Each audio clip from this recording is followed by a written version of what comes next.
I'm Adam Gregerman, a professor of Jewish Studies at St. Joseph's University in Philadelphia and a member of the steering committee for this conference. And we're now going to have a session on mapping the historiography of Jewish-Christian relations. We'll have two speakers. The first will speak, we'll have a break. The second will speak, we'll have time for discussion. I'm going to start by inviting Marianne Moyaert to join us up here as the first speaker. Marianne is the professor of comparative theology and the study of interreligious encounters at the Faculty of Theology and Religious Studies at the Catholic University of Leuven. Please.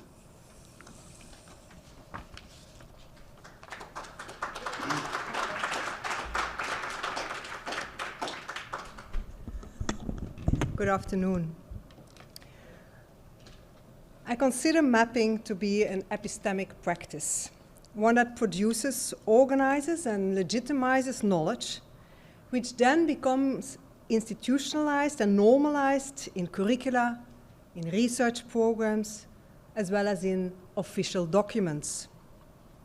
Scholars map to bring order to a field, determining its contours, deciding what counts as central or marginal, and drawing the boundaries that define its scope. In this way, mapping does much more than inventory. It produces the field itself. Crucially, the knowledge produced in mapping is socially situated. It matters who is mapping and from where. Maps reflect a particular standpoint, a position from which the terrain is surveyed. And so we must also ask whose standpoint is reflected in the map we will be drawing over the next couple of days. Because mapping shapes what counts as relevant knowledge, it is also implicated in power. It determines which forces are recognized as authoritative, which histories are treated as foundational, and which questions are deemed central. And this raises concerns about epistemic oppression, understood as the unwarranted exclusion of certain epistemic agents from knowledge production.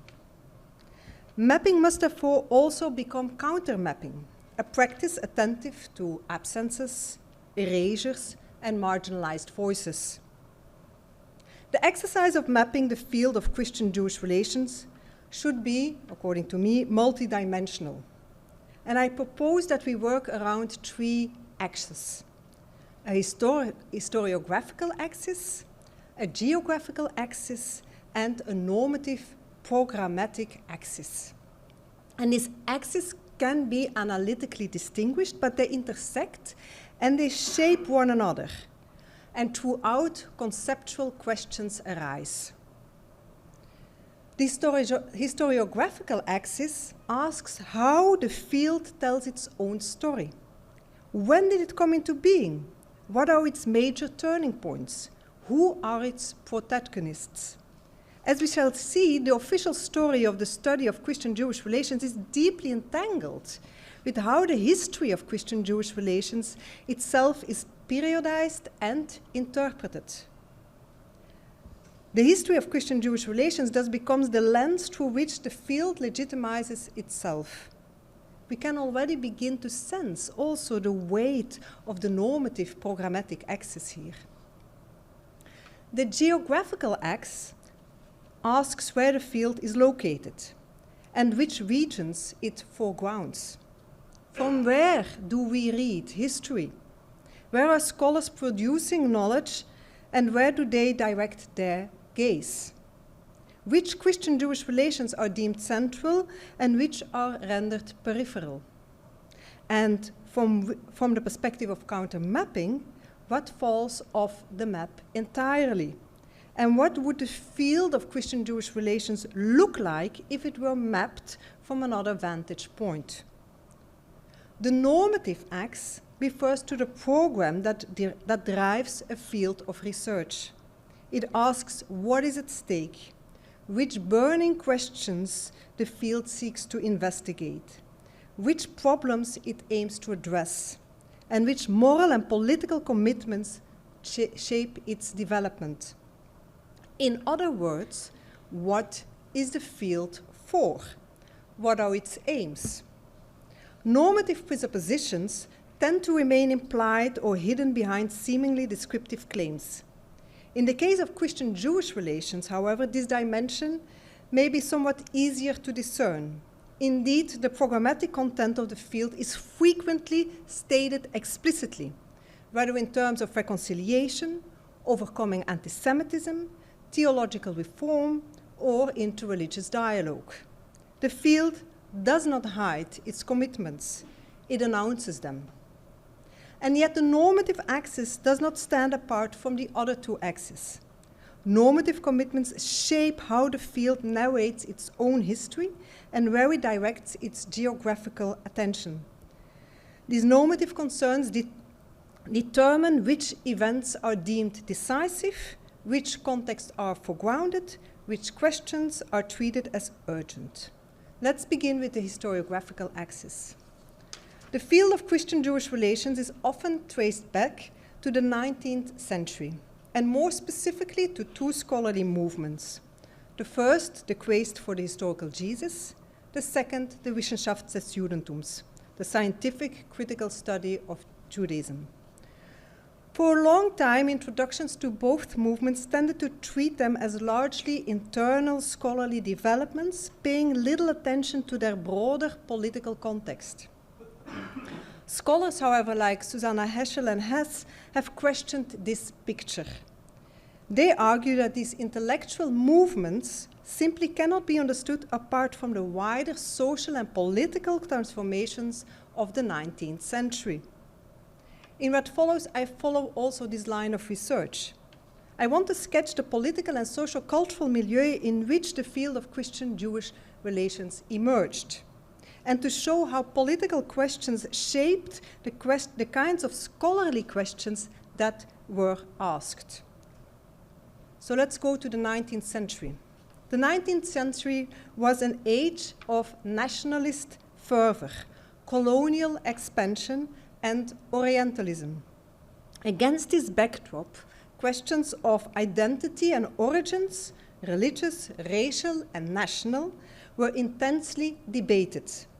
Nationalist claims depended on genealogies of peoplehood, and Europe's colonial project relied on claims to civilizational superiority. Both required reaching back to the most ancient of civilizations. The professionalization of scientific scholarship in the same period, especially the historical inquiry into the origins of people, languages, and religions, occurred alongside the development of Europe's colonial fantasies, and particular nationalist dreams, which assumed homogeneity. One people, one language, one religion, one territory. As Europe sought to scientifically substantiate its claim to a central place in the history of humanity, the question of Christianity's origin and its place within the history of humanity and civilization also gained importance.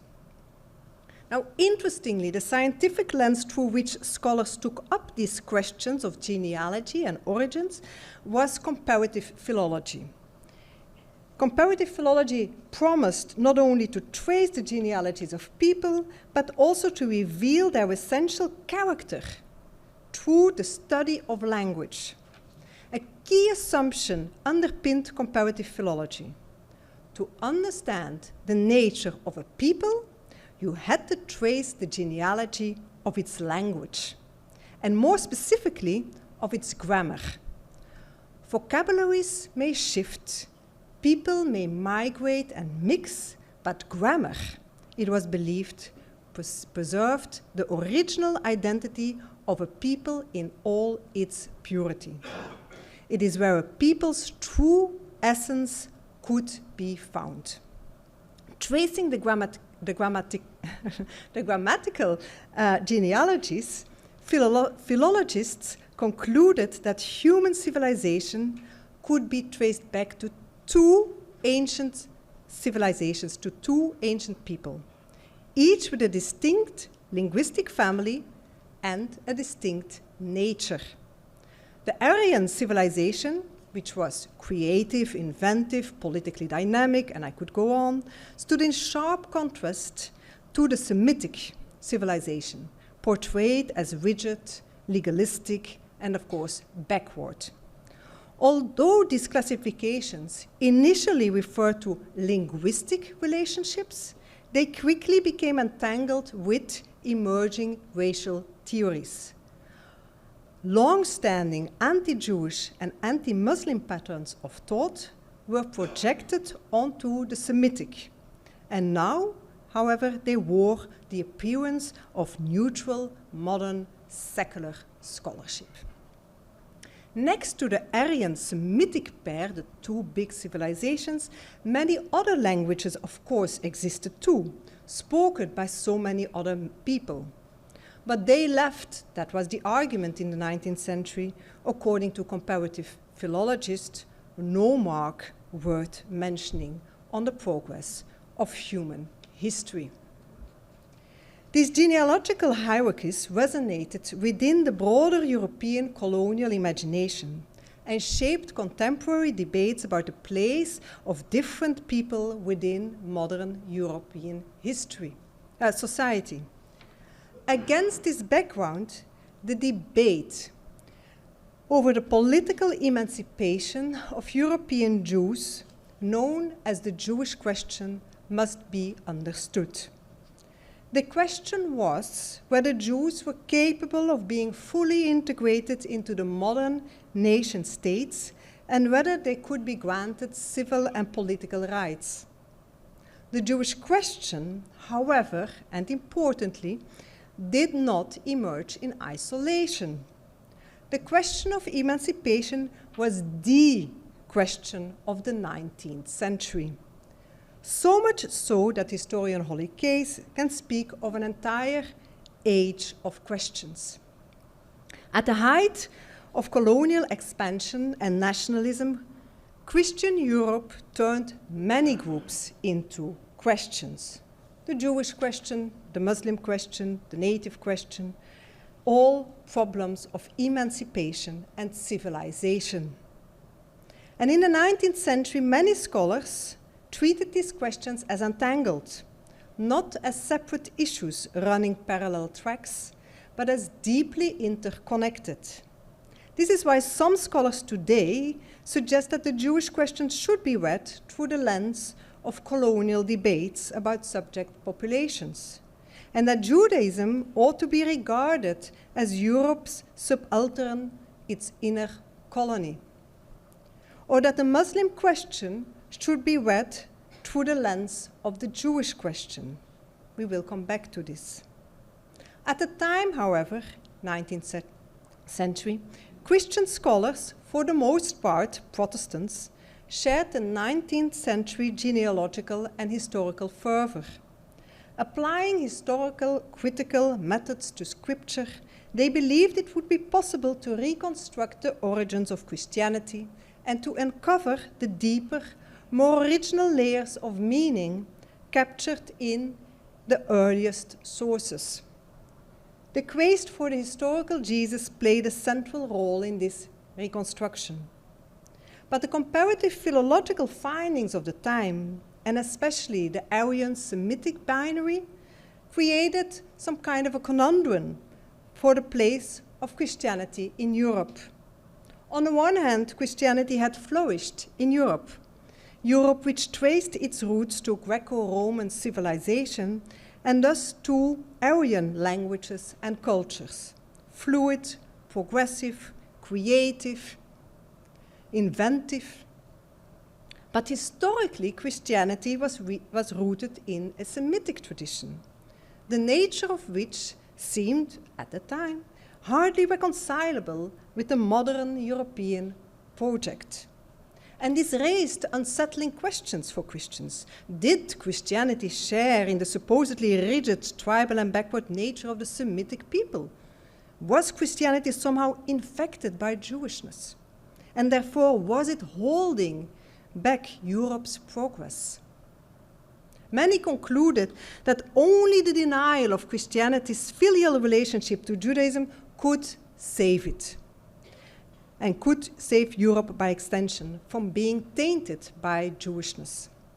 In this sense, the Jewish question was accompanied by an implicit Christian question, whether Christianity itself could be reconciled with the Aryan progressive self-understanding of modern Europe.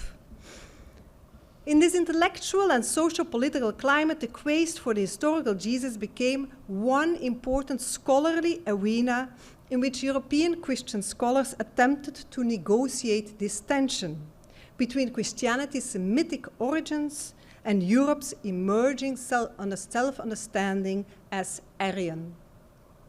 The major tendency among Christian scholars to this conundrum was to de-Judaize early Christianity by reinterpreting Jesus as standing over against Judaism, spiritual rather than legalistic, universal rather than particular. Bauer, for instance, argued that Paul represented the decisive breakthrough beyond Jewish particularism toward Christian universalism. Judaism, he wrote, is nothing more than the religion of the law, in contradistinction to Christianity, which is the religion of the Spirit. Ernest Renan went further still, explicitly framing Jesus as one who liberated Christianity from its Semitic constraints, preparing the way for a truly European Aryan religion, free, tolerant, apolitical. Significantly, and returning to the point of that the Christian European fervor for identity turned many people into questions, to Renan's mind, Islam actually was a sort of resurrection of Judaism, which had come to a dead end after the coming of Christ. It is this religion, Islam, and this race, the Muslims, which presents, according to Renan, a real and contemporary threat to the project of Christian Europe. Significantly, these Christian efforts to de-Judaize Christianity did not go unanswered. They met with resistance from Jewish scholars. One key voice was Abraham Greiger, a Reformed Jewish scholar and pioneer of the Wissenschaft des Judentums. Using historical critical methods and his access to Hebrew sources, he crafted a bold counter-history, a counter-map, reclaiming Jesus' Jewishness and firmly placing him within Pharisaic traditions. Jesus, he argued, said nothing and did nothing original. He was one of many liberal Pharisees of the first century Palestine. And as Heschel has argued, we should read Geiger's scholarship as an effort to subvert Christian hegemony and to establish a new position for Judaism within European history and thought. Furthermore, and going against supersessionist hermeneutics, Geiger insisted that the history of Judaism continued after Jesus, testifying to Judaism's ongoing creative power, and that not Christianity, but Judaism was actually the cradle of human civilization. Indeed, he argued, Judaism actually gave birth to two civilizations, Christianity, or the Christian one, and the Muslim one. Geiger was but one of several Jewish scholars who sought to refute anti-Jewish depictions of Judaism by studying early Christianity in relation to Judaism. The work of these Jewish scholars was known amongst Christian scholars, read and discussed, as Heschel explains, in the major Protestant theological journals and monographs of the day. And yet, these scholars were not recognized as legitimate producers of knowledge. Their epistemological credibility was questioned. They were deemed as not contributing to this emerging field. They fell off the map. This is worth dwelling on. Modern scholarship, making use of historical critical methods, claimed to have superseded theological approaches to scripture based on doctrinal claims to revelation. but it ultimately remained enmeshed in, and in some respect perpetuated, supersessionist hermeneutics, which also undergirded Europeans' colonial imagination.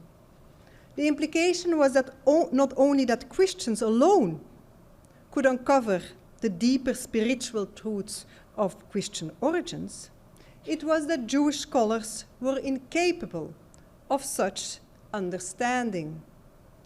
To put it in so-called Pauline language, Christians claimed to see beyond the veil. The minds of Jews, by contrast, were considered closed off, covered by that veil. This disqualified them as knowledge producers to the field. Let's now go to the second axis, the normative, programmatic. Scholars in the field of Christian-Jewish relations will say that the beginning of their field was a failed beginning. To say this already reveals something of the changed programmatic nature of contemporary Christian-Jewish relations. To understand that change, we must take a leap in this history and enter the normative axis. The field of the study of Christian-Jewish relations, as it understands itself today, locates its decisive turning point in the aftermath of the Shoah and the theological reckoning that followed, first at Salisbury in 1947 and 15 years later at the Second Vatican Council with the promulgation of the document Nostra Aetate. To mark this turning point, scholars often describe their work as post-Shoah and post-Nostra Aetate.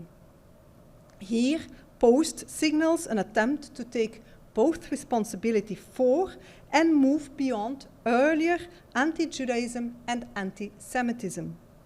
It entails a claim to theological and moral transformation and an effort at repair.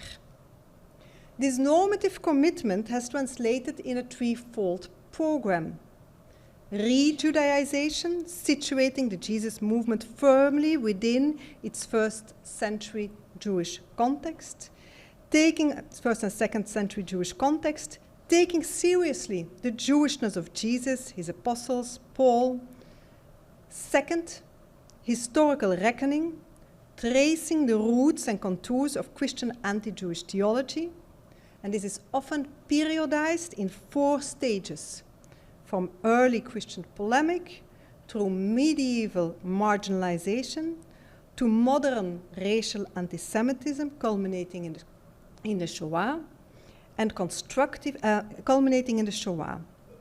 And then constructive theology, articulating theologies that avoid supersessionism, affirm that God's covenant with the Jewish people has never been revoked. In recent years, this last dimension has increasingly intersected with debates about the theological meaning also of the Holy Land. Since affirming the irrevocability of the covenant, I need to find another field to work in. The irrevocability of the covenant inevitably raises the question of the land that is part of the covenant's biblical articulation.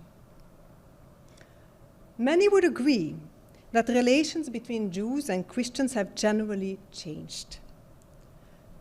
Nevertheless, while the Shoah and Nostra Aetate are rightly described as watershed moments, they did not emerge in a vacuum.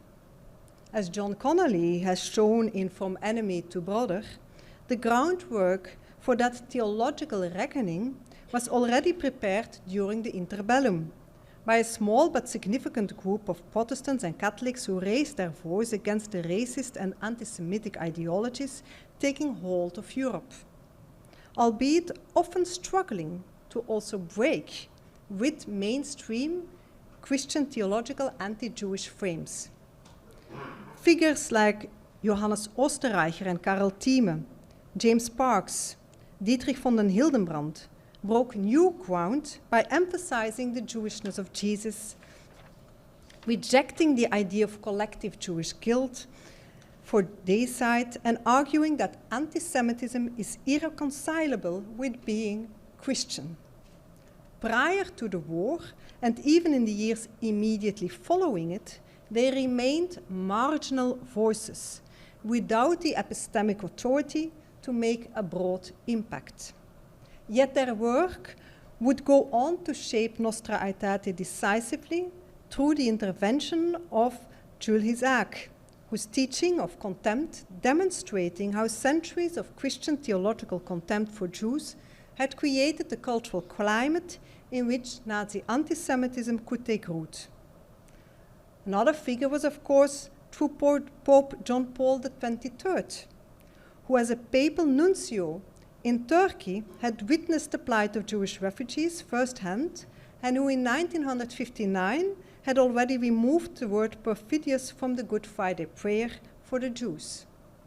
And a third important figure was through Cardinal Bia, who provided the institutional means and theological acumen to translate the commitment in a conciliar document. Yet we should be careful not to organize this history too quickly in a linear, progressive, redemptive story. We know also, thanks to Connolly, that the confrontation with the genocide of 6 million Jews did not immediately make Christian-Jewish relations an ecclesial priority. Even when faced with the genocides that took place in Christian Europe and targeted a people long shaped by Christian theological contempt, the initial ecclesial response was not an immediate and collective reckoning with Christian complicity or a thorough reconsideration of Christian-Jewish relations. When preparing for the Second Vatican Council, only a few bishops mentioned Christian-Jewish relations as an urgent concern. That realization alone should instill a measure of Christian humility and unsettle any simple, rigid historiography of the field's development. Something similar must be said about the frame post Nostra Aetate. While the promulgation of Nostra Aetate marked a dramatic turning point, and while since then much profound work has been done to dismantle Christian anti-Jewish patterns of thinking and behaving, it was not until 1998 which we remember that the Church began to reflect on its responsibility for the Shoah. And when it finally did so, the outcome was for many in the field morally disappointing and historically flawed. As Kessler notes, the document implied a picture of Christian responsibility that was far removed from reality. As I have argued elsewhere, part of the problem is that we remember operates within the very periodization that structures the field of Christian-Jewish relations more broadly. This periodization rests on a conceptual separation between Christian anti-Judaism and racial anti-Semitism. And underlying that is a separation between religion and race and between the religious and the secular. In effect, this periodization places the history of Christian anti-Judaism under the umbrella of medieval religious prejudice and situates it outside of the realm or the history of race. That is supposedly a modern secular ideology. Thus, the Church is to some extent exculpated for that history of anti-Semitism. Seen in this light, the normative axis of the field becomes visible not only in its program of reconciliation, but also in the conceptual frameworks through which the past is interpreted. The Middle Ages are religious prejudiced. That is the responsibility of the Church. But the responsibility of the Church is not that for race, because that is an atheist, secular, modern ideology. While not without analytical value, this conceptual frame, which distinguishes anti-Judaism from anti-Semitism, religious prejudice from race, the Middle Ages from modernity, has become, as Fravesada argues, a major obstacle to better understand the interaction between religious and racial issues and religionization and racialization. Not only, I would argue, in the 19th century, but also in medieval times. The problem is both epistemological and ideological.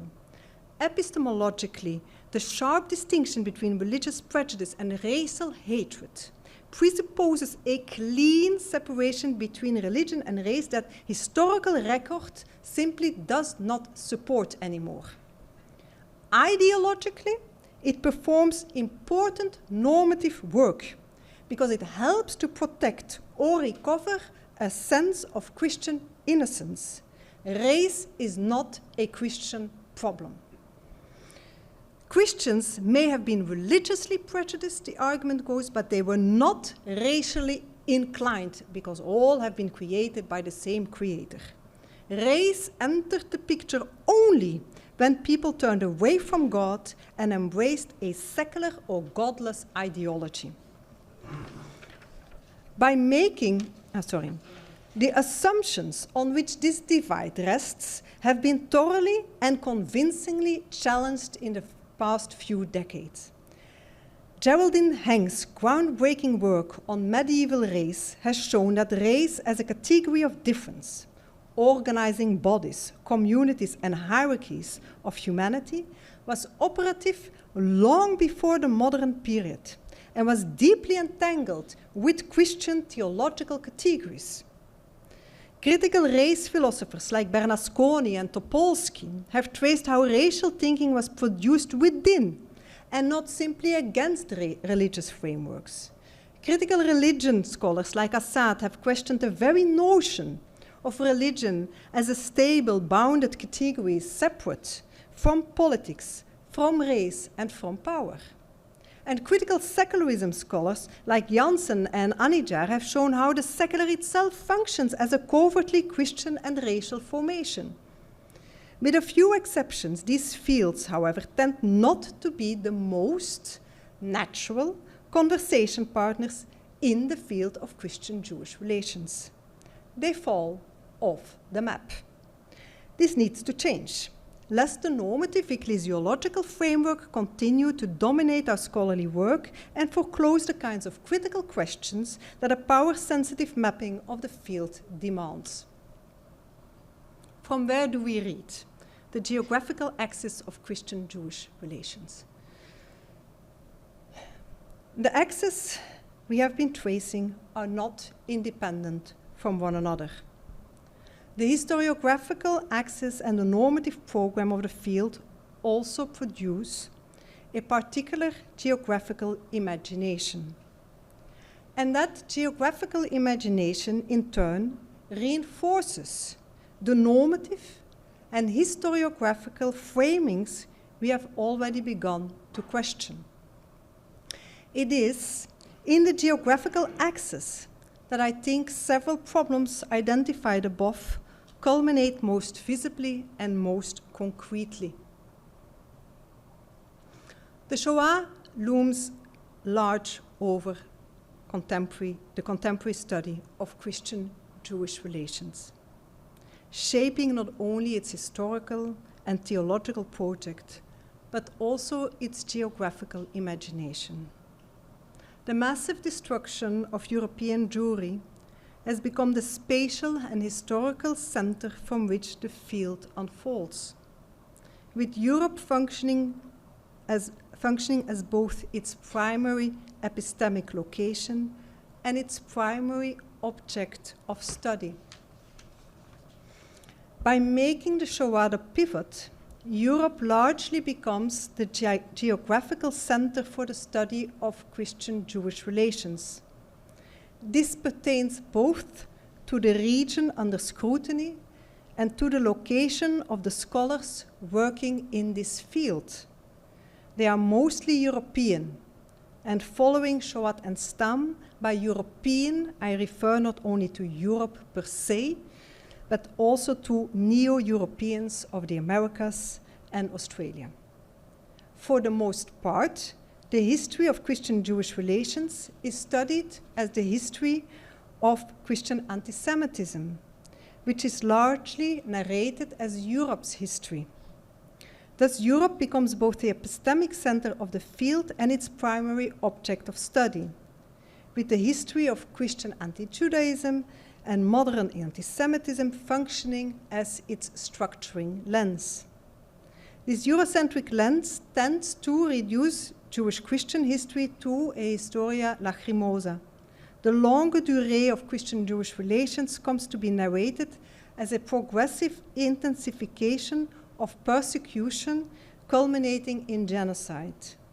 And as Jewish scholar Slabotsky observes, this risks reproducing the problematic notion that Jewish history only takes place on the continent, thereby generalizing European Jewish history as if it were universal Jewish history. This reduction has important consequences.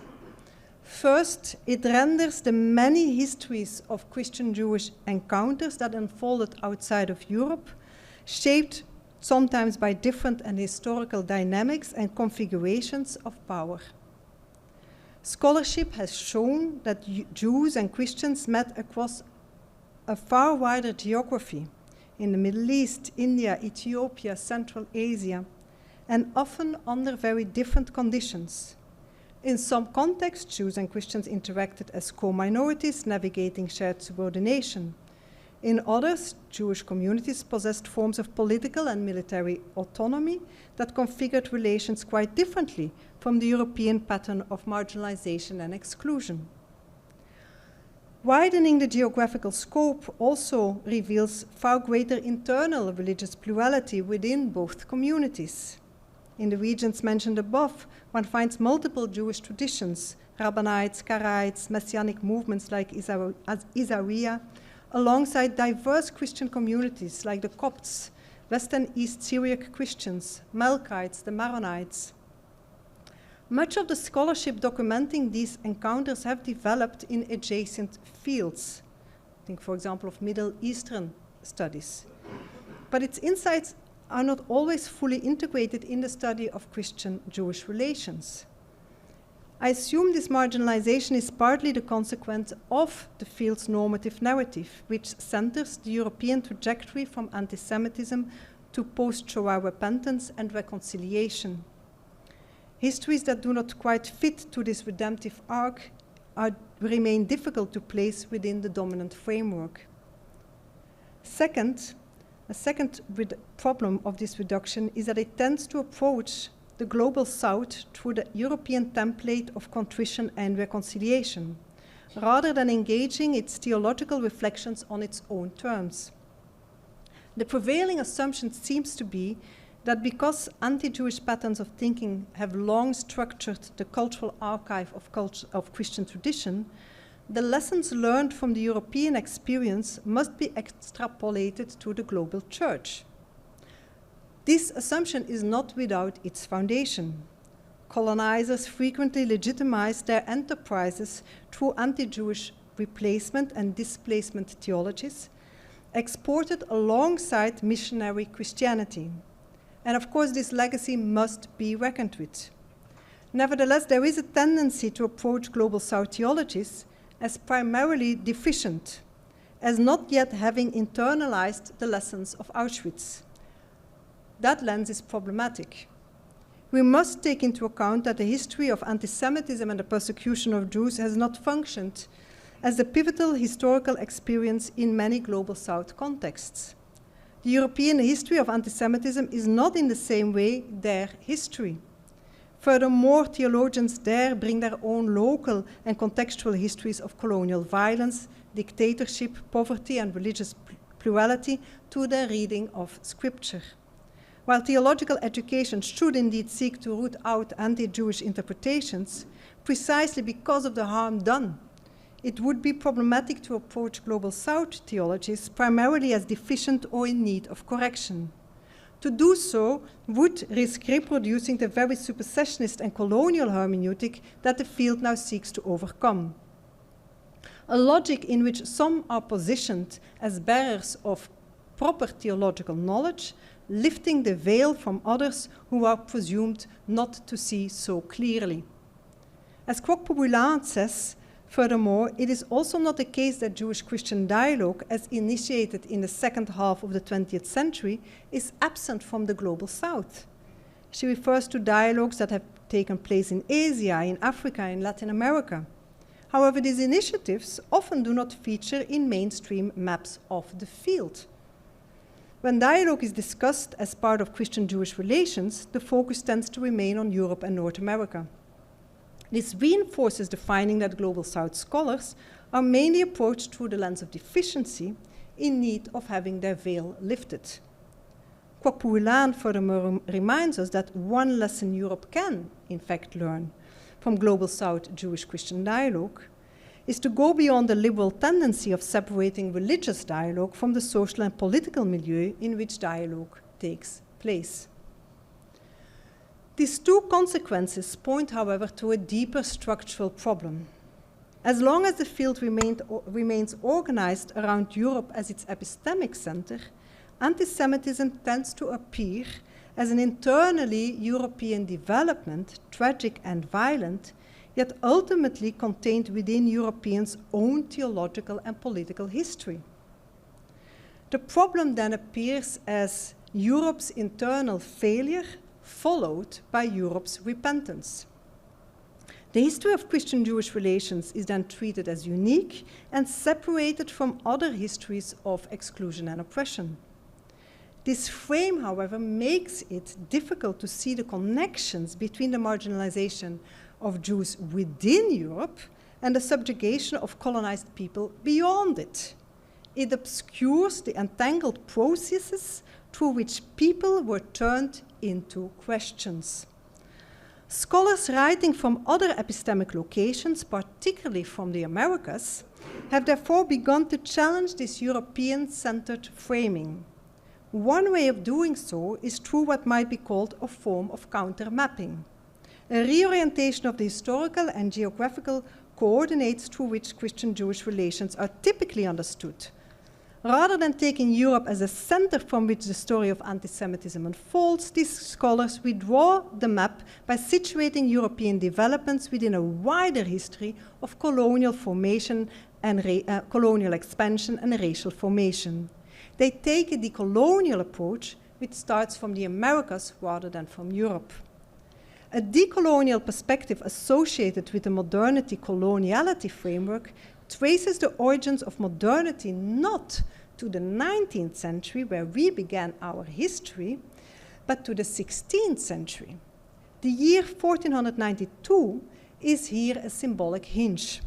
In the field of Christian-Jewish relations, we remember this as the year of the expulsion of the Jews. But it was also the year of the Christian conquest of Granada, the last Muslim stronghold of Spain. And it marks the beginning of the colonial conquest of the Americas, later followed by the enslavement of black bodies. Decolonial scholars are urging us not to treat these as separate events. They are expressions of a logic that was theologically rooted in supersessionist, anti-Jewish hermeneutics. As Jennings and Cartings have convincingly argued, this entire matrix of colonial power was rooted in Christian supersessionist theology. The same logic that sought to replace Judaism sought to replace Islam and to extend Christian dominion over newly conquered lands. This is also why the familiar distinction between religious anti-Judaism and modern racial anti-Semitism becomes less stable when we view it from 1492. The blood purity laws which legitimized the expulsion of the Jews are a striking example of religio-racialization, the entanglement of religion and race, before race as such had been invented as a category. These laws also impacted Muslims, traveled back and forth between Europe and the Americas to justify racist colonial oppression and enslavement. From this vantage point, the marginalization of Jews within Europe and the subjugation of colonized people should not be separated. They represent different configured expressions of a shared Christian modern logic, structured by supersession, displacement, and racialization of people. What the countermap reveals is that the many questions of the 19th century were not merely parallel, they were entangled from the very start. This is not an argument for comparing the Shoah with other colonial histories. Rather, in line with Jewish scholars like Slabotsky and Shoah, I would rather propose a lens of entanglement and relational hermeneutics. The point is to probe the shared geopolitical logics that produced different forms of racialization and entangled different fates of people. Within this matrix, the hermeneutical figure of the Jew and the supersessionist logic that produced this figure plays a pivotal and structuring role. It functions not as a common origin in a linear sense, but as a template through which authority was imagined, hierarchized, and governed. The stake of this counter-mapping becomes nowhere more visible and nowhere more contested than in current debates about the theology of the land. For it is here that the entanglement of Jewish and Palestinian histories meets the field of Christian-Jewish relations, and most directly, and where the field of Europeans' post-Shoah framework most visibly shapes what can and cannot be seen. Within the field of Christian-Jewish relations, the land is often approached through the lens of the post-Shoah redemptive narrative, as well as the historical answer to centuries of anti-Semitic persecution, a safe haven for Jewish refugees, sometimes also the restoration of biblical covenantal promises. While the field frequently invokes the Holy Land as a biblical and theological space, however, Palestine as the lived homeland of Palestinians tend to disappear from view. The region is approached through the categories of sacred history, pilgrimage, covenantal promise, the land as a setting of foundational religious narratives rather than as political and social reality inhabited by living people. The historical experiences of Palestinians, dispossession, displacement, and fragmentation tend to fall outside of the field of vision. This participates in what one can call Nakba denialism, the systematic marginalization and erasure of Palestinians' narratives of loss. And here the parallel with Geiger is instructive. In the 19th century, Jewish scholars like Geiger sought to challenge dominant Christian interpretations of Jesus by resituating him firmly within Jewish history and tradition. And they were dismissed as lacking epistemological credibility. They fell off the map.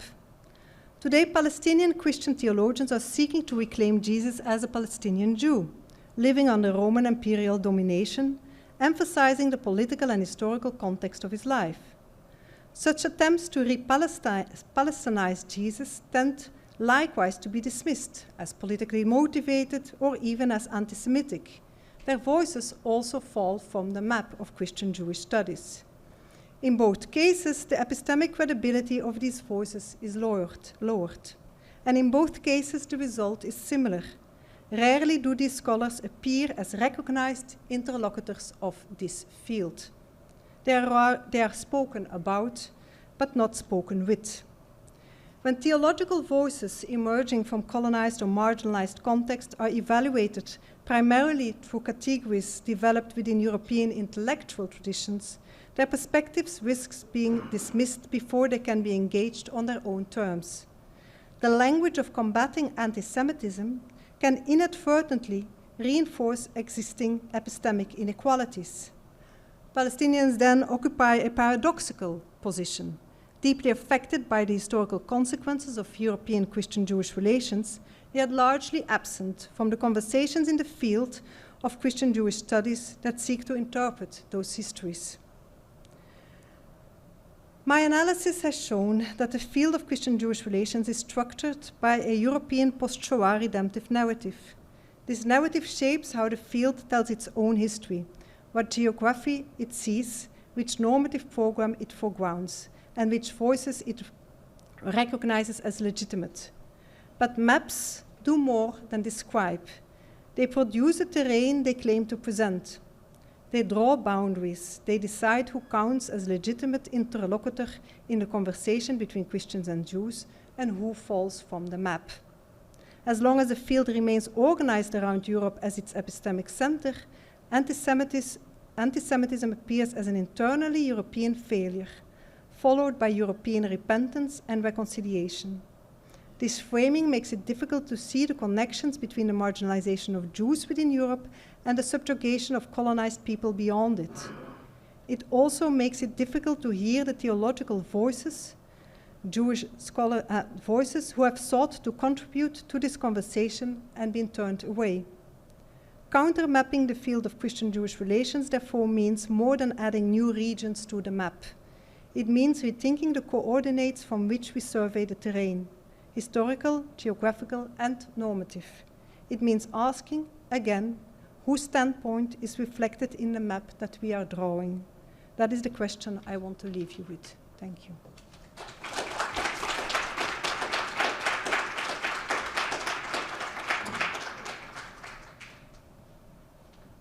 We're next going to hear from Professor Ruth Langer, who is a professor of Jewish Studies in the Theology Department here at Boston College and Associate Director of the Center for Christian Jewish Learning, our gracious host for this meeting. After Ruth speaks, we'll have a chance for a discussion on the material that both speakers raised. So, Ruth, please.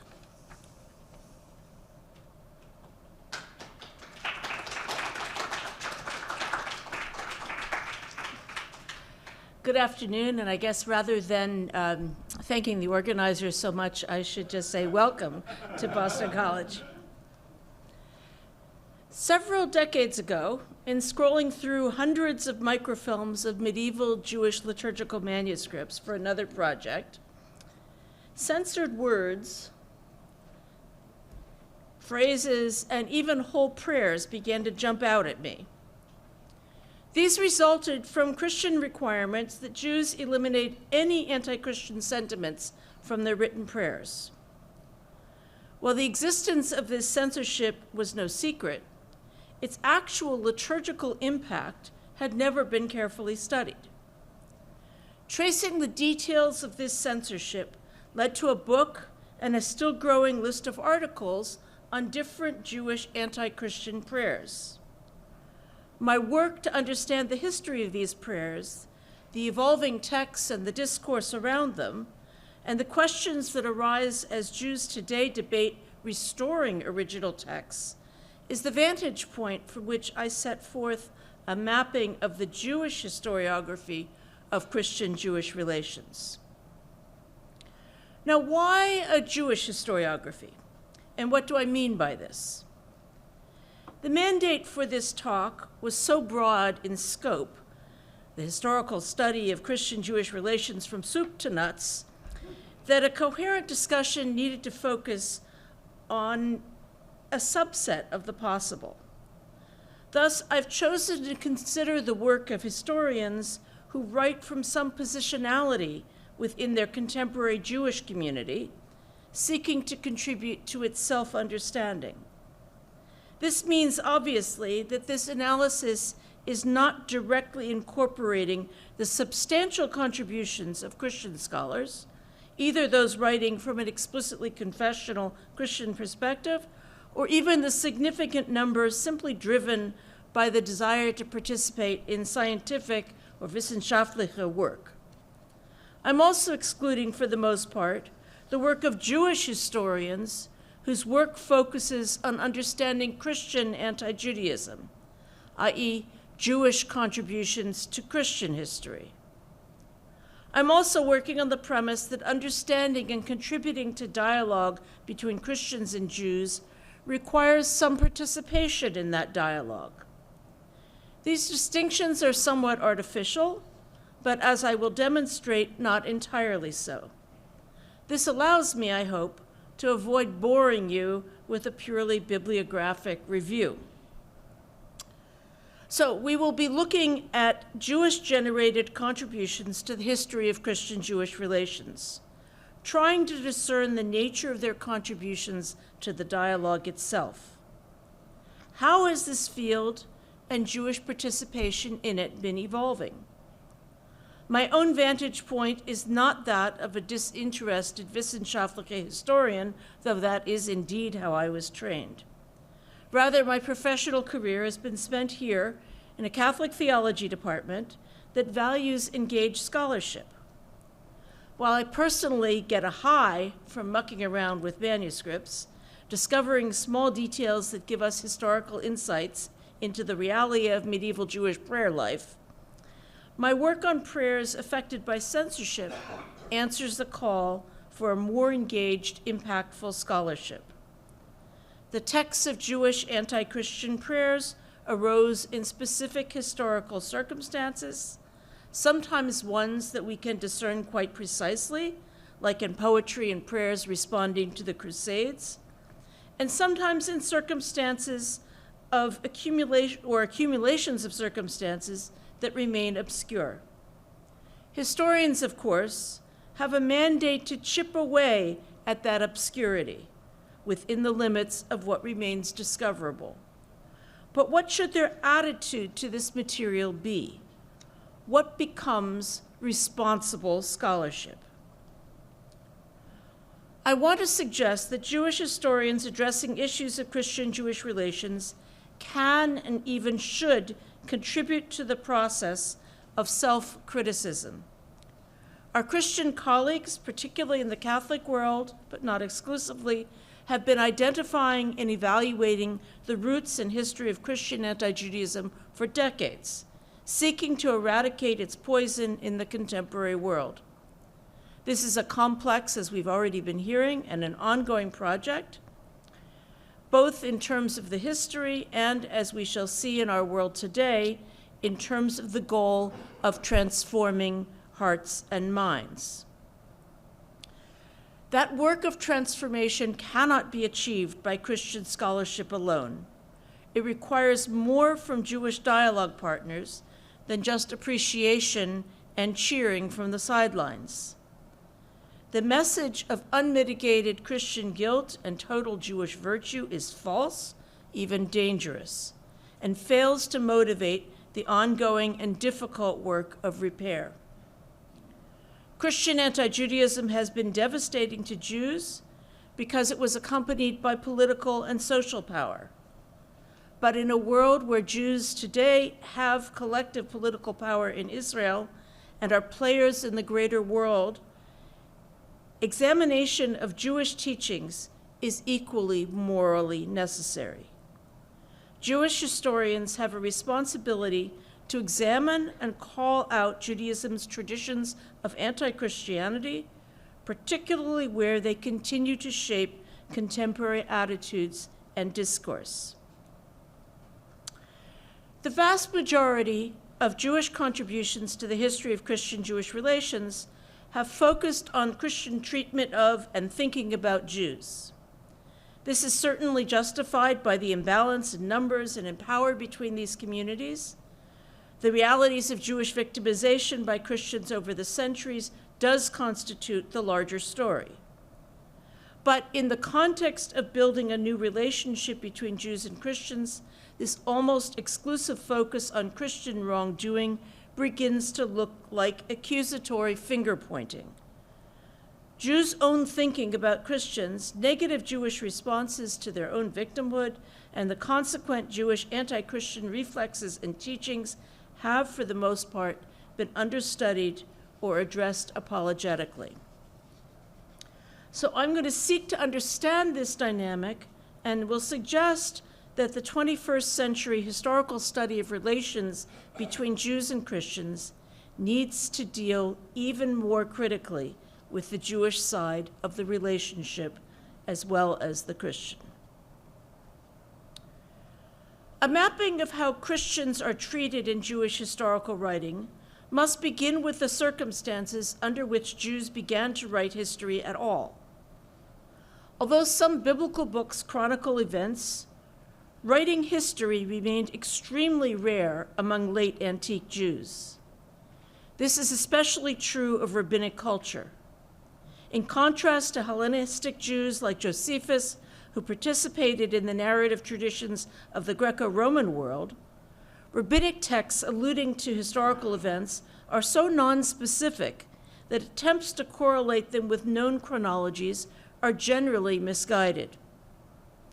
Indeed, contemporary scholarship on rabbinic literature, drawing on understandings of the heavy editorial hand that shaped this library, warns against positivist readings of the historical nuggets apparently embedded in these texts.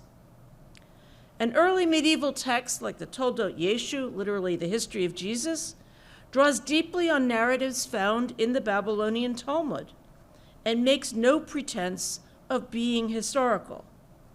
Instead, it apparently originated as a polemical oral tradition designed to denigrate the gospel story and reduce its attraction to Jews. The text itself became a focus of modern academic and historical interest, but it isn't itself a work of history. This lack of attention to history apparently shifts only in the High Middle Ages and in multiple loci in Europe. Jewish survivors of the Crusader attacks recorded graphic prose narratives to memorialize the Jewish martyrs of their devastated Rhineland communities. Some other medieval Jews wrote accounts of public disputations. These were accepted, at least among Jews, as accurate records of these events. But Jews, for the most part, did not write narrative histories. Other genres of Jewish literature often embedded vignettes or halachic discussions reflecting on aspects of Jewish life in Christian Europe, given later historians snippets of valuable information, but trying to connect the dots about Jews' relations with their Christian neighbors is a task undertaken only by modern historians. Strict Christian censorship from the advent of printing and into the Enlightenment and continuing into the 20th century in Tsarist Russia also eliminated or reshaped the data for such historical inquiry. It should be added that with very few exceptions, Jews were also not admitted to European universities or even secondary schools until the 19th century. The price for engagement with Western intellectual life, and hence with its historical method, was generally conversion. This means that critical scientific wissenschaftliche study of Jewish history by Jews, along with Jewish studies more broadly, emerged as a discipline only in the 19th century, primarily in German-speaking lands and among the newly minted graduates of German universities. However, scholars of Judaism were not deemed qualified for faculty positions at Catholic or Protestant universities. Jews like Abraham Geiger, who Marianne mentioned, could earn a doctorate, but not in Jewish studies or even Bible. The closest they could come was to study Semitics, what Geiger did, and hence his dissertation on Islam and his career as a congregational rabbi. This gap was filled inside the Jewish community by founding rabbinic seminaries, only in the 19th century also, with faculties made up of leading academic scholars. History, however, was a minor part of the seminary curriculum, which focused mostly on classical rabbinic texts. Nevertheless, Jewish history began to receive its contours in 19th century Europe. Establishing the field's contours meant delving first into the library that itself existed only in scattered manuscripts and required basic lower critical work prior to publication. A cadre of scholars whose work we still use today did exactly this, publishing sometimes full critical editions. The Psikta Rabbati that I have on the left, that is, I think, is actually not according to the standards of critical editions today, but takes many steps in that direction. That's from 1880. Or in 1850, a man named Moses Mokata, who was himself a Sephardi Jew, Spanish and Portuguese Jew, well-established family in England, published a book that he didn't even realize was a Karaite book. But he publishes this Chizuk Emunah, Isaac Troki's, as he translates it, Faith Strengthened. And we note that his translator's introduction begins, "As we Israelites do not seek to impose our faith on others, a practice altogether repugnant to Judaism, it is necessary to premise that the following work is intended exclusively for distribution among our Hebrew community." This seems to be the first of these such polemics that was published.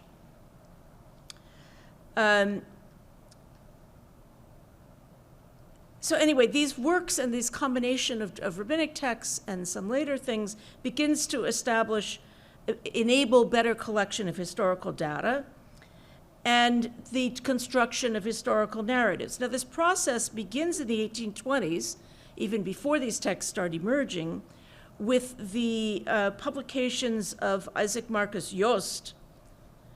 However, his data set was changing so fast that he issued a completely new history 30 years later, shortly before his death. Even so, his work was soon overshadowed by that of Heinrich Gretz, and his erudite yet lively 8-volume history of the Jews, different number of volumes depending which translation you're looking at. It appeared gradually from 1853 to 1876 in German and was translated into numerous modern languages, as well as abridged editions for easier consumption.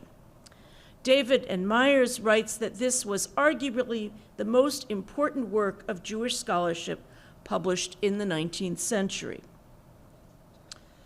At the same time, though, Gretz's work opens up the question of what constitutes responsible historical scholarship. Selah Whitmire Baron, in 1931, critiqued Gretz's history, writing, "In general, he interpreted the history of the Jews in the diaspora almost exclusively in terms of a history of sufferings and scholars, and hence paid little attention to economic and social history. Even political and legal developments were treated mainly as a background for his description of persecutions and the achievements of individual leaders." Baron here also critiques Gretz's relative neglect of the history of Jews of Eastern Europe and Turkey, and the extreme subjectivism with which he indulged in sharp condemnations of movements within and outside Judaism, which he disliked, including later Christianity. These are fair criticisms, driven, though, by the non-trivial questions of how to arrive at a truthful narrative. But this came half a century after a quite different and anti-Semitic critique. That's not what I'm looking for. There we go. It's on that slide.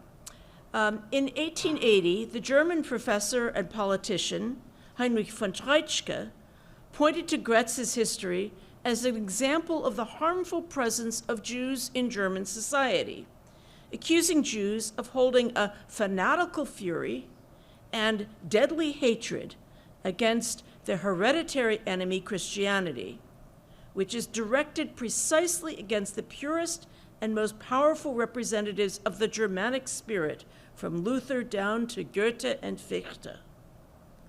Treitschke was incensed that in spite of Jewish emancipation, such critiques of Christian treatment of Jews, which he labels insults, are still being raised. He responds not only to Gretz's data, but even more so to Gretz's adjectives that suggest Christian guilt for causing Jewish suffering. In other words, Jewish writing about Jewish sufferings in Christian lands could be and was weaponized against Jews. Gretz's publication of this story in a European vernacular was itself novel, making the history widely accessible. For Christians, his was an unfamiliar perspective on Jewish history, not only in its valorization of Jews and Judaism, to an audience more familiar with anti-Semitic rhetoric, but even more so in its making the story of Jewish life in Christendom known. Christians, though, were not Gretz's primary audience. He was more concerned to awaken or to reinforce the interest of the entire world in its own past. He embedded in this past a received oppositional image of Christians, one that reinforced but also shaped Jewish memory. Today, the narrative details of the Christian treatment of Jews over the centuries remain shocking to those yet unaware of them, but they are the bedrock of the accepted historical narrative of Jewish-Christian relations and foundational to the work of repair. Baron's discussion of Gretz embeds a critique of what he elsewhere terms the lachrymose conception of Jewish history, i.e., an overemphasis on medieval Jewish suffering that distorts the fuller picture of Jewish existence. This is not, Baron writes, a call to overlook the inherent tragedies of Jewish life, but to contextualize them and to pay attention as well to other historical realities, often ones that were less episodic and more stable elements of Jewish life, especially before the modern emancipation destabilized it. As Adam Teller discusses in a 2014 article, Baron's call fundamentally reshaped Jewish historical writing, making it normative to look for continuities between Jews and their surrounding cultures, and for Jewish achievements, rather than to focus solely on newsmaking discontinuities and ruptures. At the extreme of this avoidance of the lachrymose, scholars have, for instance, studied how Jews and Christians in medieval Germany lived in a shared culture. Some consider expulsions of Jewish communities simply as types of migrations. Tsarist pogroms become not instances of anti-Semitism. In other words, taking Baron's corrective to the opposite extreme, they ignored the tensions between Jews and their Christian neighbors, including the long-lasting social, economic, and psychological suffering following the persecutions. Teller argues that this suffering should not be ignored. Quotidian life might seem untouched, but the suffering, as he says, always remained below the surface and could be activated in times of crisis. He suggests that this model can better explain the fluctuation between periods of cooperation and violence. In other words, a history of Jewish-Christian relations is incomplete that ignores the ongoing psychological and emotional burden carried by the survivors, often through generations. In today's parlance, we would talk about intergenerational trauma. We might add that this is as true for comprehending the past as it is for thinking about the work of repair. In this sense, memory is central to the work of history. As is well known, this is the focus of what David Myers identifies as the first work of Jewish historiography, Yosef Chaim Yerushalmi's 1982, sorry, I didn't mark that properly, monograph, Zachor, Jewish History and Jewish Memory. In this work, Yerushalmi argues that memories of past events, transmitted through ritual and liturgical texts, is what shapes Jewish collective memory, Jews' understanding of their past. This he differentiates from the scientific, intellectually correct, emotionally distant history to which modern historians generally aspire, based on an analysis of all available facts. Rather, commemorative liturgies and rituals evoke memories and identification with the past into which one could somehow be existentially drawn. Memory here is no longer recollection, which still preserves a sense of distance, but reactualization. What sorts of history do Jews remember in this way? Yerushalmi lists 4 types, less of history than occasions for ritual memory. A genre of liturgical poetry, slichot, composed to elicit penitence by recalling incidents of Jewish suffering. On the supposition that the community knows the facts, this poetry generally at best alludes to the historical narrative. We should add to his list here also the related liturgical category of the historical dirges recited on the 9th of Av, often for the victims of persecutions. Second is Memorbucher, prose records of local persecutions and martyrs used for recitations at memorial events. Third, he lists local Purim-like celebrations to commemorate local deliverances, more often from persecutions than from natural disasters or disease, although those also exist. And lastly, local fast days with their own penitential poetry to recall local persecutions, often casting new local incidents according to the models of well-known, more widespread commemorations. Now, most of these cease to be relevant after the Holocaust, but also after Jews are expelled, because destruction of the local community, whether by expulsion or worse, by genocide, led to the loss of these local memories and customs. While not all of the examples that would flesh out these categories relate to the interactions between Jews and Christians, the vast majority do. These ritually transmitted memories thus shape the Jewish community's own sense of its history. For Jews whose roots are in Christian lands, whether recently or not, this then shapes their perception of the history of interactions with Christians, and also projects similar realities onto the present interactions.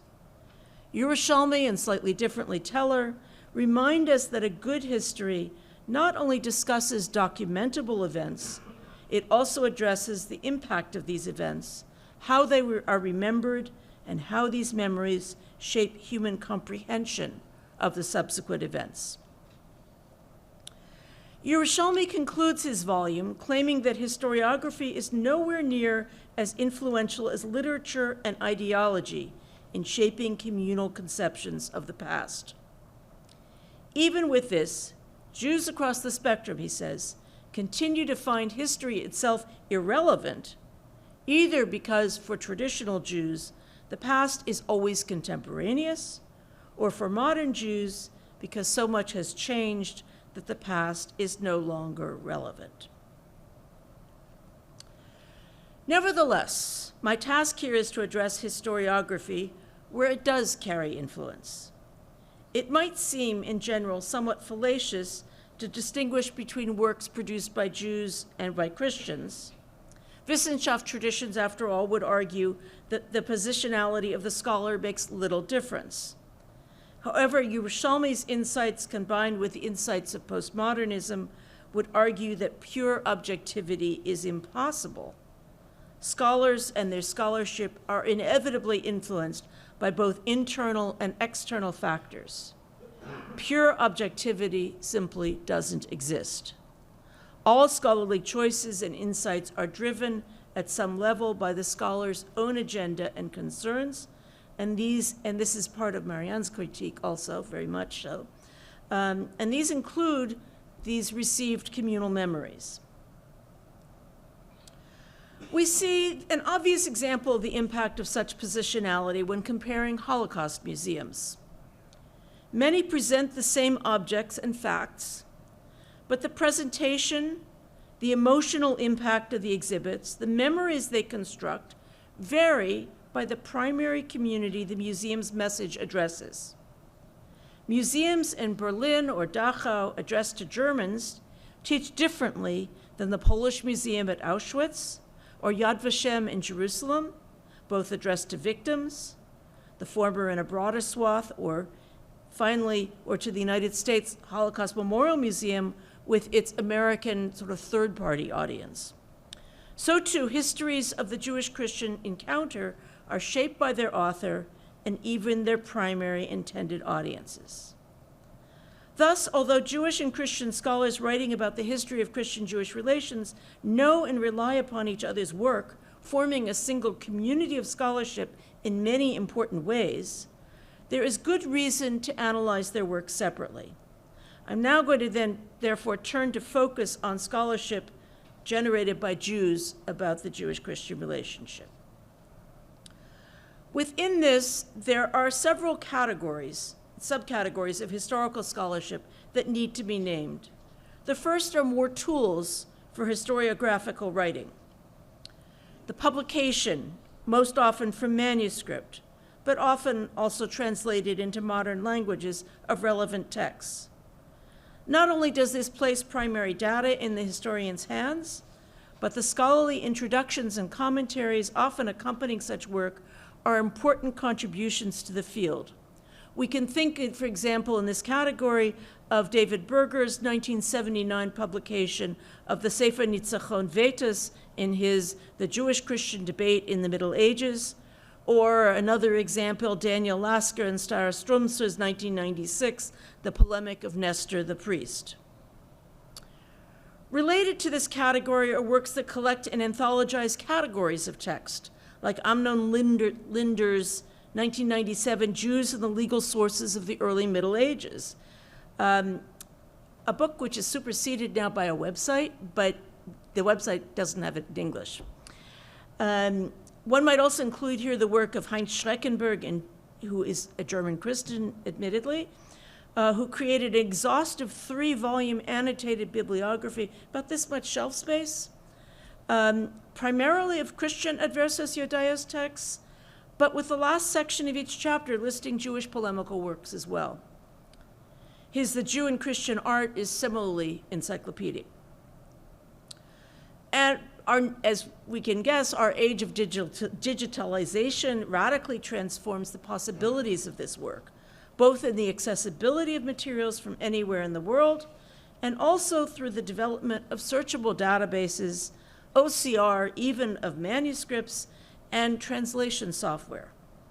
Where lone scholars used to undertake extensive travel to transcribe dusty, crumbling texts, we've moved in the past decades from unfocused black and white microfilms collected in centralized repositories, that was many hours of pain, to the ability to take digital photographs ourselves, to high-quality digitized photographs available online, often free on the internet. All this has deeply expanded the possibility of primary scholarship. All this has, if anything, also upped the ante for what constitutes responsible historical scholarship. The Library of Secondary Studies of the history of the Christian-Jewish relationship, even when we limit it just to works written by Jews, is vast and extremely varied, ranging from sweeping introductory presentations like, say, Jacob Katz's Exclusiveness and Tolerance, or David Nierenberg's Anti-Judaism, the Western Tradition, to focused studies of a single phenomenon or event, like numerous books on the Crusades or blood libels or the effects of church policies, including the Inquisition and censorship. There are also varied studies of Jewish converts, both individual and of the phenomenon. The methods are as varied, including economic histories, social histories, religious histories, and so forth. The period covered, only 2 millennia. And wherever Christians have encountered Jews and Judaism. A full bibliography would be massive and boring. It would need to include the substantive work in this area published in languages other than English, especially German and Hebrew. As this work has evolved, the increasing access to primary materials and the increasing confidence of Jews about their place in the modern world has, however, raised some new challenges. While Jews and Christians have both looked closely at Christian attitudes to Jews and their expression in legislation and royal decrees, church teachings, and popular expressions, much less attention has been given to Jewish teachings and thinking about Christians. Christians have long been aware of these and indeed sought both to suppress them, especially through censorship, and to magnify them in a slew of often massive publications designed sometimes as missionary manuals or simply as exposés of Jewish evil. Today we dismiss most of the last as fomenting anti-Semitism, even where it might be questionable if that was their original intent. Thus, we condemn the publication and circulation of such materials today, witness the concern about protocols-type accusations against Jews alive in today's world. But at the academic level, for those of us who study Christian-Jewish relations, this raises a serious and controversial question that can be framed directly within our discussion of mapping. What constitutes appropriate historiography of Jewish teachings and attitudes to Christians and Christianity? Are the boundaries of responsible scholarship well defined, uncharted territory, or contested? Particularly in an age when most everything becomes reduced to a soundbite, where anti-Semitism, far from eradicated, is raising its gruesome head seemingly from all directions and in more bloody ways, what constitutes responsible scholarship?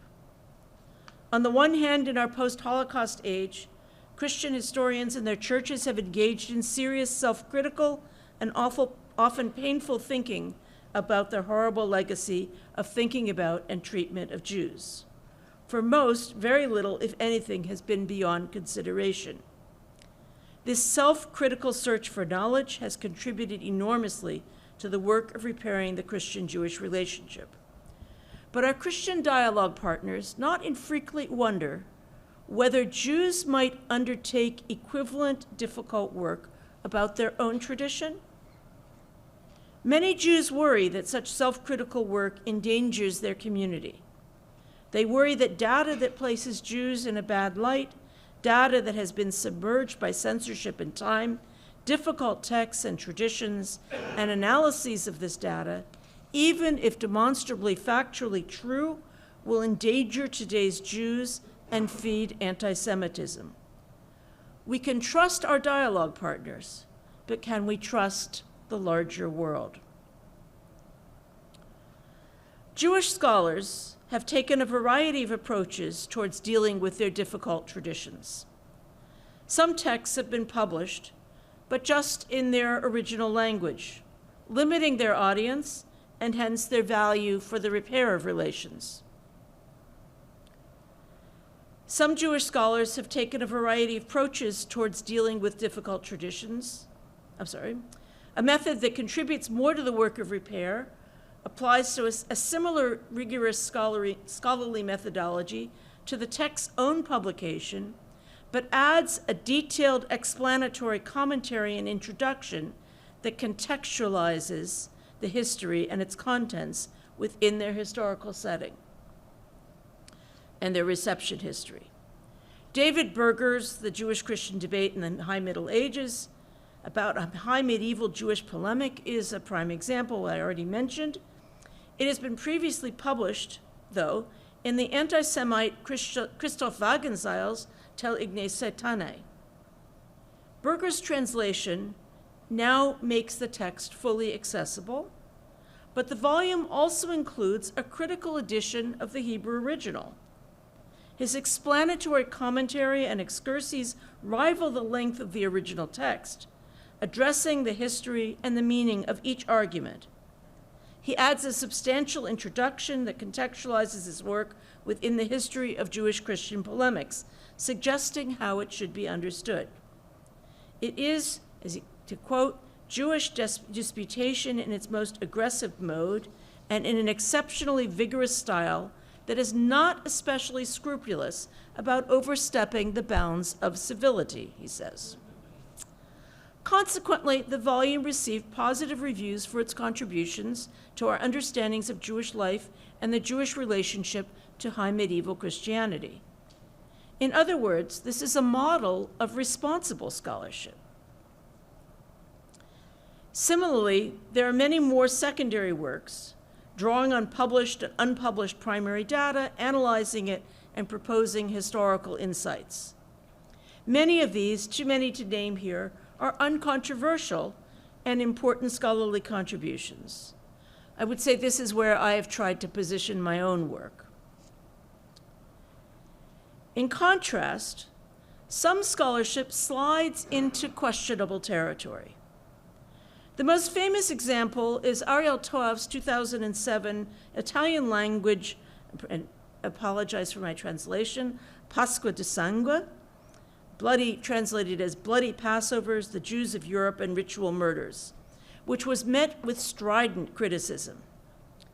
Toaf examined the records of the inquisitorial trials of the Ashkenazi Jews accused in 1475 of ritually murdering Simon of Trent.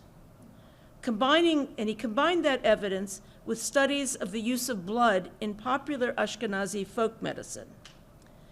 This juxtaposition of evidence leads Tov to reconstruct a historical reality that would have generated these accusations against the Jews of Trent. He suggests that these Ashkenazi outsiders in Italy did make ritual uses of blood, including human blood, and that there was some plausibility to the accusations against them. Days before its publication, the book received a glowing review by a modern historian in the Italian popular press, but this review itself set off a firestorm and a demand for the book's retraction from the Italian rabbis and from the Anti-Defamation League, neither of whom had yet seen the book. What was the problem? Tov's intimation in the first edition of the book and in public statements that it was possible that Jews had murdered Simon for his blood was perceived as endangering today's Italian Jews. Within a week, Tov did publicly retract this claim and asked the press to withhold publication. A revised edition appeared the next year, which toned back in part some of the claims, especially about the guilt of the accused murderers. He added a lengthy afterword in defense of his scholarly decisions. This didn't really solve the problem.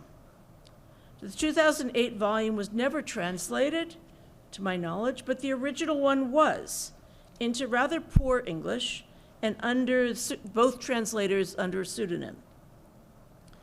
It has now been copyrighted and republished by someone whose website also sells the protocols of the Elders of Zion and Mein Kampf on the Jews and their lies. You can see here Luther.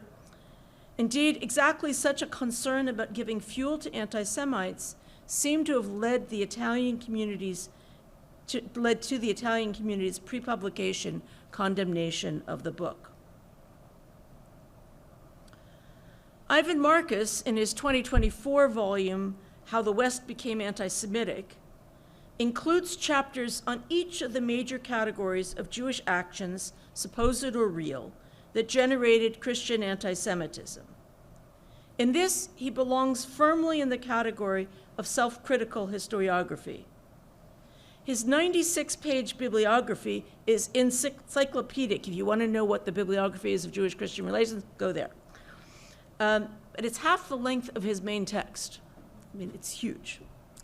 Yet, he doesn't include Tov. When writing about Simon of Trent, he says only, "It has been the subject of serious scholarship as well as scandalous revisionism, which has since been repudiated." That by scandalous revisionism he intends Tov is indisputable, for his note points to Hannah Johnson's thoughtful analysis of the dynamics behind this incident. For Marcus and many others, Tov's methods and conclusions placed him off the map of responsible scholarship. Still, honest, rigorous confrontation of Jewish anti-Christianity should not be avoided. And I'd argue that the area between these two extremes must continue to be cautiously probed. Historians like Israel Yuval and the late Elliot Horowitz have made some others nervous, but they've also made important contributions to the Jewish self-critical historiography. Historians' voices today are needed to contextualize, explain, and confront the anti-Christian sources found in almost 2 millennia of rabbinic writings and their interpretations. The Jews who study the rabbinic texts most intensively and thus encounter and take seriously these voices mostly lack historical lenses. Reading these texts as instructing appropriate attitudes for today, their consequent actions only reinforce the voices of anti-Semites and respond to historical oppressions that no longer exist. Discerning the boundary line between contributing to the current dialogue with responsible self-critical scholarship and between feeding the anti-Semitic instincts increasingly finding voice within our world is one of today's most important, most pressing, most complex challenges. Thank you.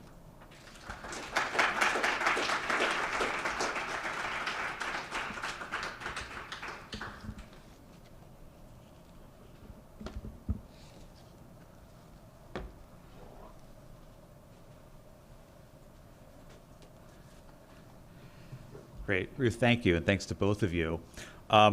Just while you're getting settled, I just want to sort of highlight one of the phrases that Ruth used a number of times about doing responsible historical scholarship. And what was striking is that I imagine that if you maybe went down the hall to someone who was studying, a group that was studying, I don't know, 16th century history somewhere or other, the range of what that could mean may not be as broad as it is at this conference, which had to do with things like not endangering people. In doing it's not just not getting it right, but also not endangering people, allowing for reckoning of the past, to situate in the scholarship in proper context. Again, not just for say scholarly purposes, but it's a rich phrase, and it applies to both of your work. I'm going to give people a chance now to ask some questions. I would encourage you, if you would like, to respond to things that others have said. So it can be a bit more of a discussion. But if people make comments that you're interested in responding to, of course, please do so. I think there's a mic floating around. Yeah, Camille has it. But I'm going to invite people to ask questions of one or both of our speakers. If it's directed at just one of them, of course, please note that.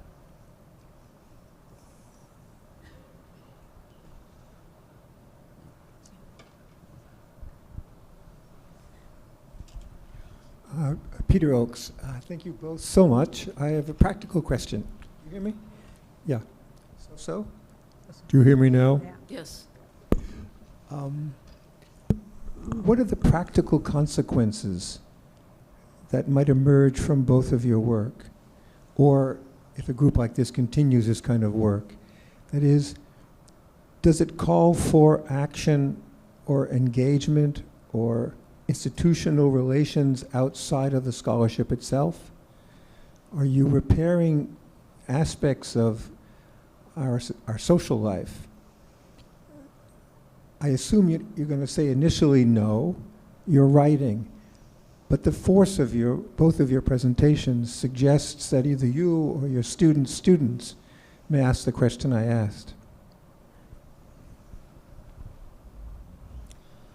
I think, Peter, I hinted at some of this in terms of the issues of, I can be more explicit with the Israeli yeshiva kids who are spitting on priests in Jerusalem based on what they're learning from the traditions of rabbinic texts and taking them literally. I think that's one level. But I think that I see this, and I think this very much is part of what I do when I write these liturgical discussions, is that when Jews start reinserting of the line that had been censored out of Aleinu, what are they doing? What do they think they're doing? Are they just retrieving, or are they retrieving the whole history behind that line? I've had good arguments with people who say that we didn't even know that history.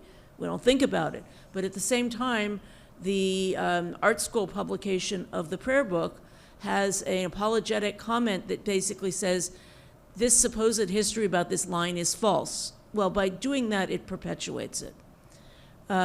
So I think there is a discussion that needs to be had within the parts of the Jewish community that are more traditional for this, and maybe even in the liberal communities in actually confronting the history and knowing about it, because the prejudice is still, just as they do, I see this from my students, they do in the Catholic world, the prejudice is still passed down from grandparents to grandchildren in the Jewish world too.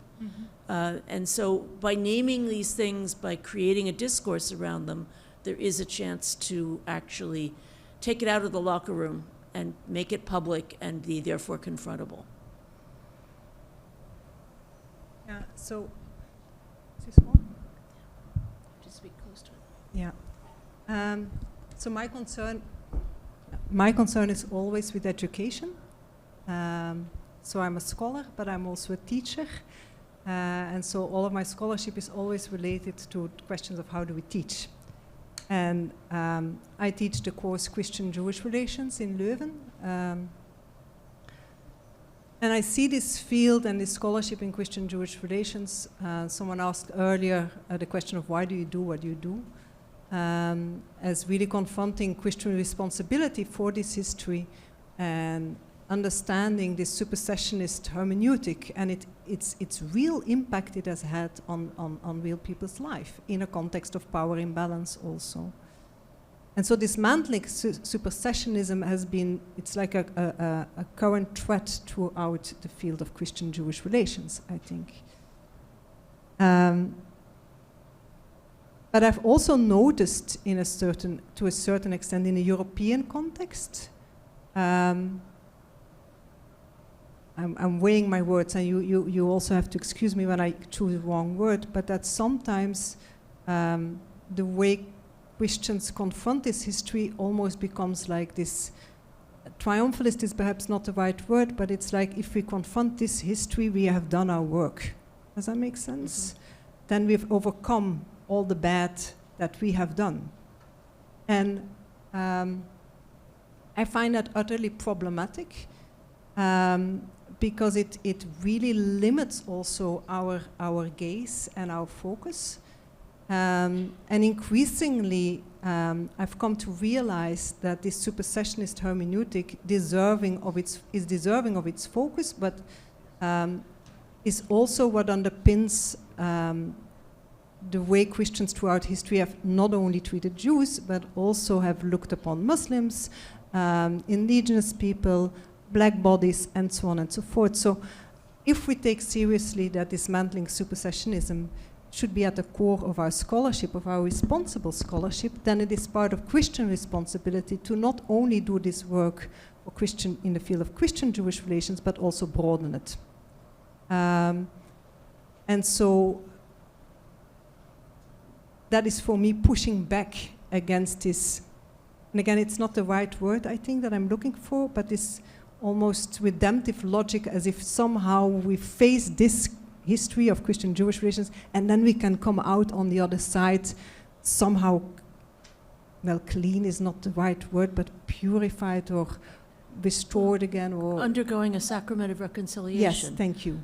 Some level, yeah. I'm glad she can translate what I'm... You need the liturgical thinking. Yes, yes. It's amusing to hear our Jewish liturgical scholar using the word sacrament to our Catholics. Well, I also teach a fair bit about Christianity here. Please, others? Yeah, Ben. I just wanted to thank you both for really ethically clarifying talks, in addition to being comprehensive in their content. I think it's really it's an important critique of the field that we're engaged with the ethical implications of what we're up to. I wondered if you both didn't use a word that I thought we might hear, and I'm wondering if you might reflect on it, which is Judeo-Christianity, or the Judeo-Christian world. But more specifically to the question of that word, the construction or the ways in which Jews became part of the Christian world over the last 2 centuries as a way of navigating some of these tensions. And I think it's applicable to both of the framings you've provided, especially because historically, right, the Jewish internal divide was Jew-Gentile, not Jewish-Christian. And so the elision of some of those boundaries has reframed Jewish identity in some really striking ways. So,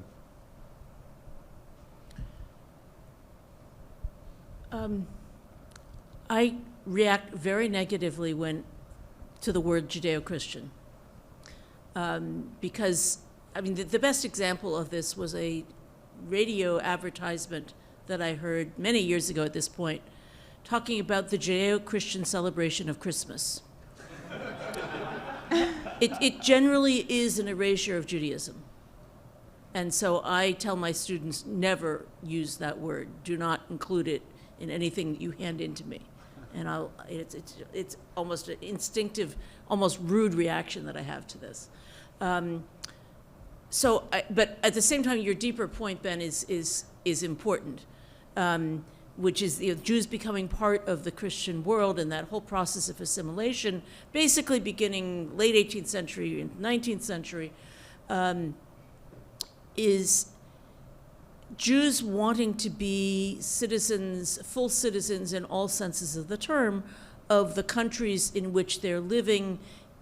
And that's, again, a Eurocentric North American phenomenon, primarily. And I think I talked around it rather than to it. But the whole process of Jews starting to do history is a part of that process.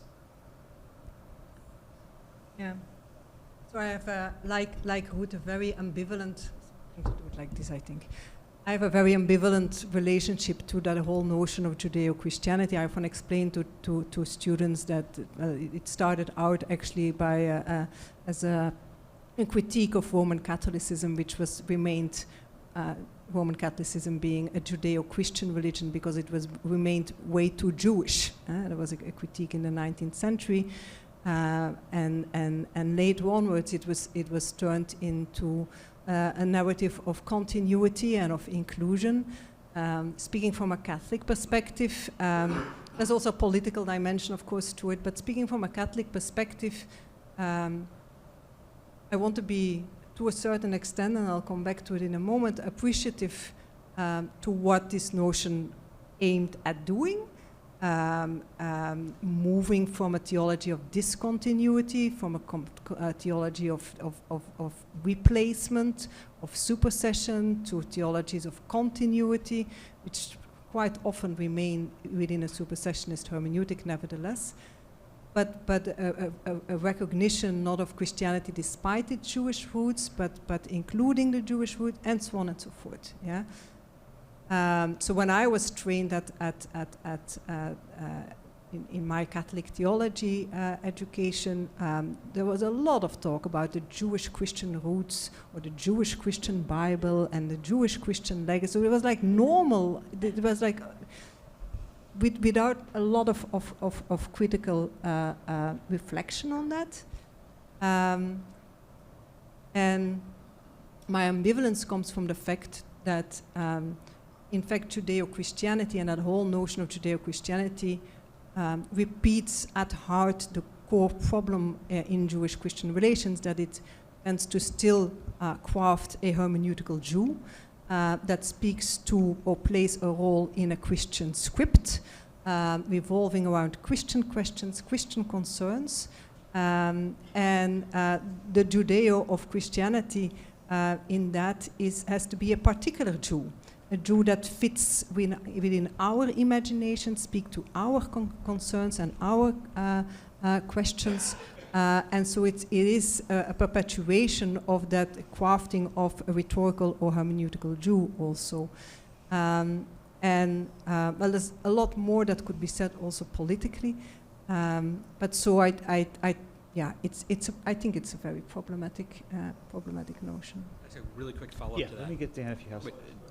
Sorry, just a really quick follow-up to that. I think I was like a little bit soft in the way I asked the question, and so I didn't get to the heart of what I was trying to articulate, which is that it seems to me that part of the construction of Judeo-Christianity and maybe Jewish participation in that idea, which I do think was in part, like as Ruth noted, a desire for acceptance and participation when that was made available, was an acceptance of what had up until that point maybe been I don't want to characterize it as a Christian racial logic, but Marianne, you've written about this quite a lot, the way that it was constructed as a Christian racial logic, the whiteness, right? That like there was a process by which Jews at least participated in the logic of whiteness in the United States, and how that comes out of some of the dynamics that you're mapping, especially vis-a-vis the racial logic of this country and European colonialism, et cetera, setting aside for a second the fact that once we've talked about that logic in these contexts, we do have to talk about it in the context of Israel-Palestine as well. Mm-hmm. Yeah, and so there's been a lot of So when I spoke earlier also about the importance of listening to certain voices that are not often part of Jewish-Christian dialogue, some of the voices that are often not part of Jewish-Christian dialogues are, for example, also Jewish voices that have been extremely critical of the whole notion of Judeo-Christianity, particularly because it is precisely the widening of, or how shall I say it, the Jews becoming white and tapping into a specific white Christian supremacy. And for them being emancipated, for them being recognized as emancipated, civilized, and so on and so forth, they had to also tap into the whole Christian colonial imperial logic of Christianity. And of course, the whole project of Zionism is part and parcel of that. It's not the only story. I always say you have to uphold complex truths at the same time. It is a place, Israel is a place, was a place of refugees and so on and so forth, but it also tapped into a specific colonial logic at 19th century. And that is also part of that becoming Judeo-Christian. And I regret that that is a conversation that is very difficult to have in circles of Christian-Jewish dialogue. I don't know how to do that in a better way, but I think that is a conversation that we will have to also have. I don't know whether that is an answer to your question. Do you have a Zoom question? Or? Yeah. Dan has a question from this Zoom. is a question from Zoom, so trying to get this. This will be my role from now on, try to communicate from the beyond. There was a question here about, I think to Marianne, but it's really to this larger question, I think, of mapping, of where do we map the experience of Jews from Muslim and Arab lands, who have their own unique experience, who then really inform the shape of contemporary Israeli society, who by their presence in Israel also are shaping kind of, that discourse around what is Christianity and what is Judaism as well. So it's a question of how do we remap another experience of Judaism that's shaped really differently than, and I think we could argue the narrative of Israel in the West is tied into I suppose, Shoah narrative for good or ill. But there's a whole other narrative of Israel that is shaped around the experience of coming from Arab lands. And I know that's a hot question, but I think it maps into this historiography. It certainly it maps into the questions of whiteness that Marianne was raising, because you have, it's not just Arab lands. You have some certain number of Jews from Africa. You have certainly from India, from the Indian subcontinent, and not Arab lands, just Persian Jews especially. Mm-hmm. So I think that part of what it's doing is it's moving us out of a two-dimensional map and into something that's at least three dimensions and maybe four. So it gets very, very complex because these same questions of relationship are then being discussed, but it's really from the Jewish perspective, the center of the discourse and the center of the discussion is then not entirely the Jewish-Christian relationship. It's also the Jewish-Muslim relationship, the Jewish diasporic relationships in some ways, and each of these needs to be dealt with very, very differently. But if we're focusing on the historical relationship between Jews and Christians, then, and Marianne pointed out, there are Jews who intersected with Christians in Persia and Iraq and those areas. But it doesn't have the poison for today's relationship in the same way. It doesn't have the poison for today's relationship in the same way. Because that was a co-minority relationship under Islam. There is a historical period, the period where the Talmud's reflections on Jesus are written are maybe pre-Islamic, likely pre-Islamic. But and under Zoroastrian rule. So again, it's a third party. So the question for me in not thinking about it, not bringing it up, was that this is going beyond the dynamics of the questions that we're writing. There's not much Jewish literature from those places that has anything to do with Christianity. There's a little bit, but not much. Yeah. Again, thinking of my classroom, I can't help it. So why do I think it is so important to remap Christian-Jewish relations? It is precisely because I'm extremely sensitive to the role Christians have played in imagining Christianity's others. And they've done so throughout history in a wide variety of ways. It's shifted and changed. But Christians have played a very big role in imagining Christianity's others in very negative ways. And if in the 19th century we saw that both Jews and Muslims belong to the Semitic people, the Semitic language group, the Semitic race, we see in the 20th century that Jews and Muslims are often projected as perpetual enemies, yeah? Unable to live together, unable, always in rivalry, always in conflict. And then the Christian pops up again as the mediator, the in-between, the reasonable partner that will bring Muslims and Jews at the table to have a conversation. And I think that tapping into that story, keeping that alive, is utterly problematic and bad scholarship. And I'd like to also refer to the work of David here, David Freinreich, who wrote a so important book on the notion of correct me, Jewish Muslims, it's the correct title, Jewish Muslims, which is like, if you hear that with our ears today, like, huh? But showing precisely how that through, by doing really good historical work, that idea of the perpetual animosity needs to be also contradicted by historical research. Similar work has been done, different work, but similar has been done by someone like Jill Anijar, for example, too. And I think by remapping Christian-Jewish relations, by also looking at, okay, doing really good, profound contextual work, micro-histories in different contexts, what have these relationships been,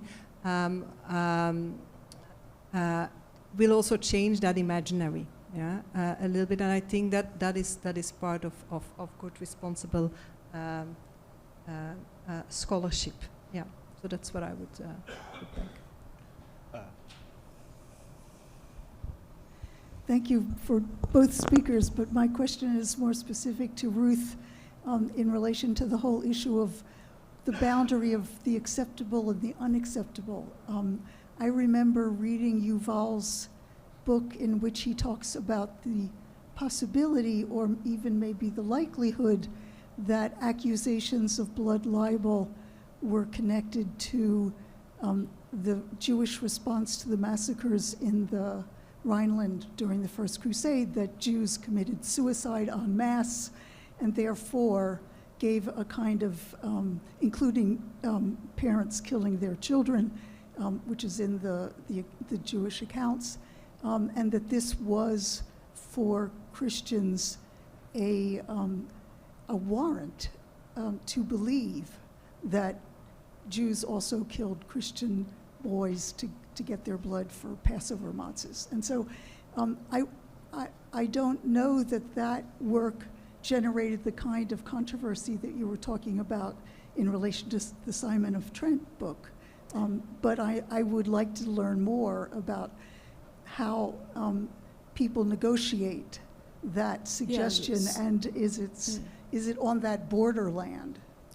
Yeah, I mean, so I named Yuval very briefly and Elliot Horowitz as people who treaded the borderland, but didn't get, I mean, Horowitz is actually the interesting case because his book called Reckless Rights is in 2006. And he talks about Jewish anti-Christianity being expressed in graphic ways in Europe in Purim celebrations, so celebrations of the events of the Book of Esther.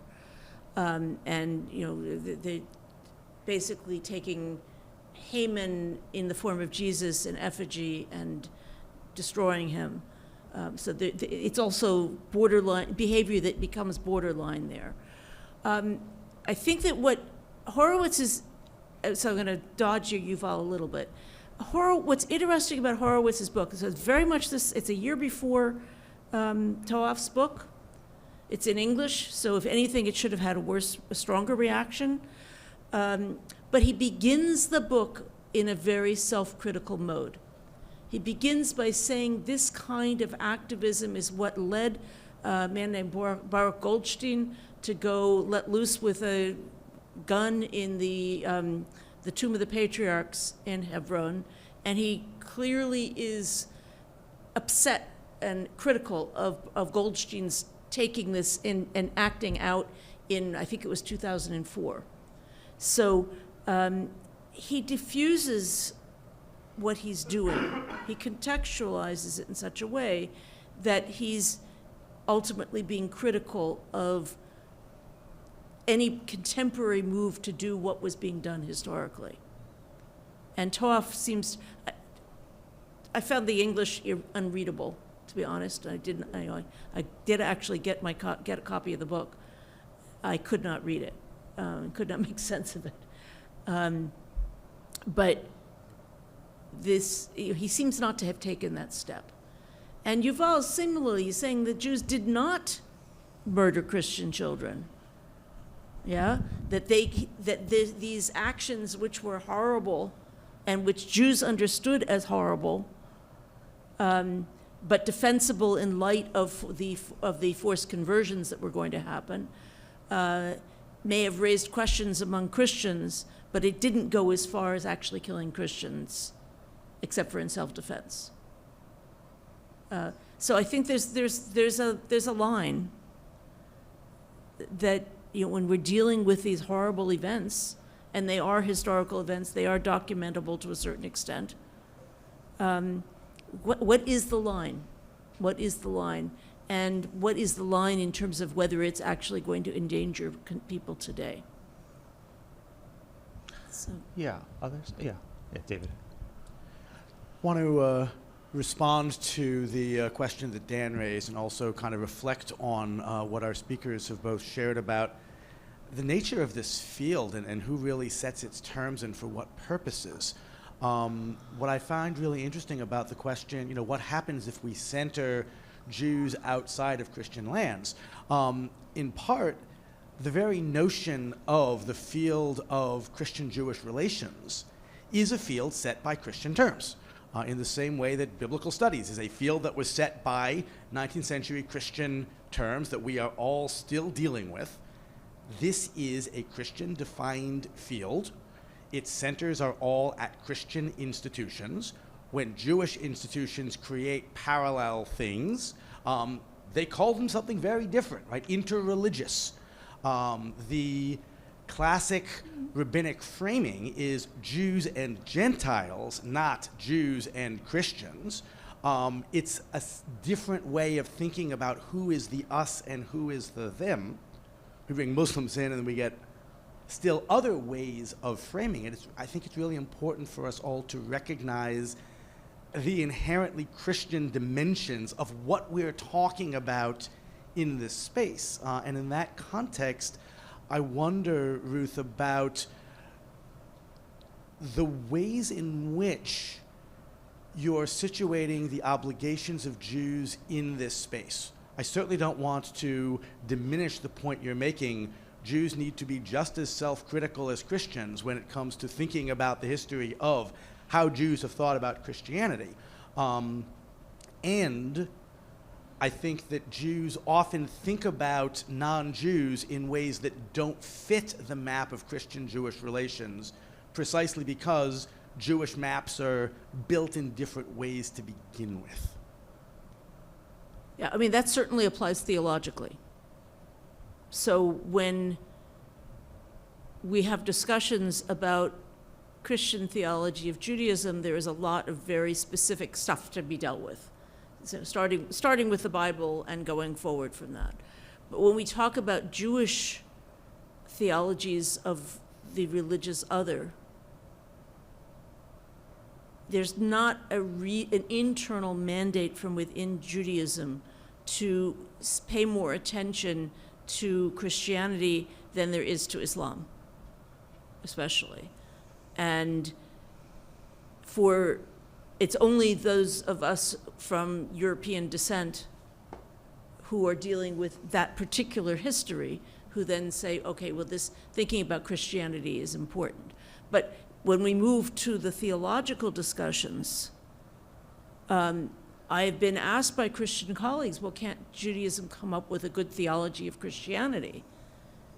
And there isn't something baked into Judaism that says to come up with a specific theology of another religion. There's something baked into Judaism to talk about Jews and non-Jews, as you were saying. So that's where that plays out. And then, except for that, the reality is that when we're living in Western society, we're dealing with the specific history of Jews in Western society and that specific relationship. And that creates some mandates, but it doesn't create the resources to develop good thinking about Christianity specifically. It creates resources to think about Jews and others. And those others are diverse. I don't know if that quite got at what you were aiming for. But. We're going to take one last question. I Before we do that, though, also- Marianne, do you want to respond, Yeah, please? So I've been thinking a lot about what we can call the politics of interfaith dialogue. Yeah, not just about Jewish-Christian dialogue, but even broader so. And so I wrote this book about the way Christians have imagined Christianity's others throughout history. And that's very much in a context of power imbalances, and the images that were created by Christians were very much pejorative. It was a way of superiorizing Christianity's self-understanding by inferiorizing Christianity's others, the Jews, the Muslims, the pagans, and so on, the heretics, and so on and so forth.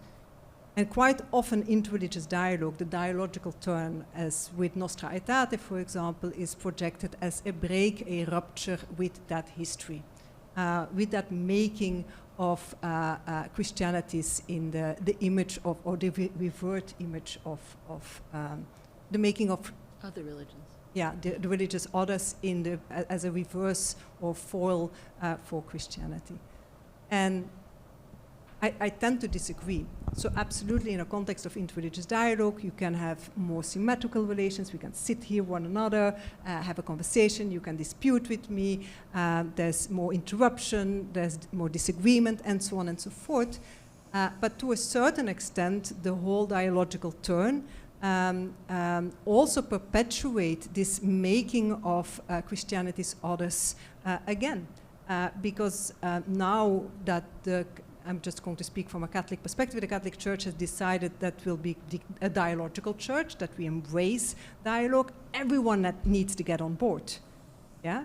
There's like no, either you're dialogical or you're non-dialogical. And if you don't want to be in dialogue, then you'll have to give a really good explanation of it, because who's against dialogue? How can you possibly be against it? It's immediately also a bit suspicious, because maybe you're intolerant, you have a potential inclination for violence, or maybe you're polemical, or you're still stuck in pre-modern times Or you're nervous about the implications of dialogue internally for your society, so you have Soloveitchik's. Yeah, so there's this putting up the sense wall. you have to get on board, but to be in a dialogue has a consequence for your, how do you say that, for your lived religion? Because all of a sudden then to be religious means to have a belief, to have something you can talk about. It becomes a discursive content also. There becomes much more of a focus on doctrine, on belief, on conviction, rather than on practice and material things, and so on and so forth. And so there is still a sense in which, and that is also the case in Jewish-Christian dialogue, it is very much driven still also by Christian questions, to which, to a certain extent, Jews must also respond. So it's still not a symmetrical relationship. And so if we speak about the 19th century, which made a map of the world religions, and it made other traditions into world religions, and so on and so forth, the dialogical turn, albeit more nuanced, continues that framing, I think, also to a certain extent. Okay, yeah, please. Last question. Thank you. I really appreciated the insights that both of you shared in your papers, and I was wondering if you could speak to, in terms of your process, what were the other disciplines outside of your own that were the most helpful in developing your line of scholarship that you shared with us today?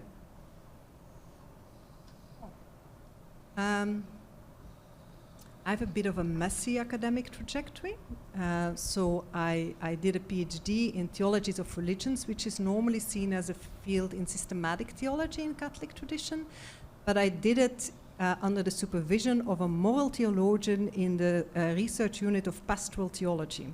And that's everything practical. So there comes my interest in education also, always very clear. So that's one thing, yeah. And it has led me to a situation where questions about ethics remain very, very, very pivotal in my own research. And then I transferred to Amsterdam, where I was the only Roman Catholic, former Reformed faculty of theology. And I thought when I started, I won't say that I'm Roman Catholic, I'll just stay in the closet as a Roman Catholic, I'll just teach. I had to teach hermeneutics, but I gave all the wrong examples. I started talking about saints and burning a candle and stuff like that, and they were looking at me thinking, and then I didn't know scripture by heart, so they were like, she's either a bad theologian or she must be a Catholic. So I came out of the closet, but it made me very sensitive to the very Protestant understanding of our religion, also in the field of interreligious dialogue, even in a Catholic setting also. And that made me turn also to the study of material and ritual practices and lived religion, thinking about what is this field of interreligious dialogue doing to our sense of religion? What is not on the map? Of very embodied practices, of liturgies of commemoration. So that came to be very strongly there. And then I think the third aspect that is very important is that I was part of a research group in which, together with 3 other scholars, I brought expertise in anti-Semitism, but we together studied the entanglement of anti-Semitism, Islamophobia, secularity, and Christian normativity. And so that brought me into a whole new field of critical religion studies, critical race studies, and critical secularism studies. And that kind of led me to where I am now. I don't have as good an answer because Jewish studies doesn't have the same degree of specific areas, and you're supposed to be trained. You're trained across the areas to be doing this. Nowadays, people are training a little bit more narrowly, but so for me, what brings me into Jewish-Christian relations is, frankly, just getting a job at BC. It was not my field of training. Donald Dietrich of blessed memory, on the day of my interview, I think it was, said, "We know you don't know too much about Christianity, but don't worry, you're smart, you'll learn." And that's exactly what I've had to do for 30-some years now. So being in this situation created a mandate to say, if I want to be involved in doing something that's going to shape the world at all, this is the direction that's going to work. This is the direction which there's some resources to do it with. And then it's been creating relationships and developing dialogue from there. Yeah. All right, well, join me in thanking our panelists.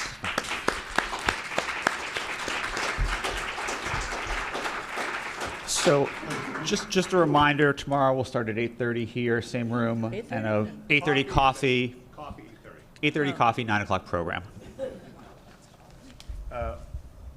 Thank you all. Just to wrap things up, I'll just note that if you don't know, Ruth Langer is actually my Dr. Mutter.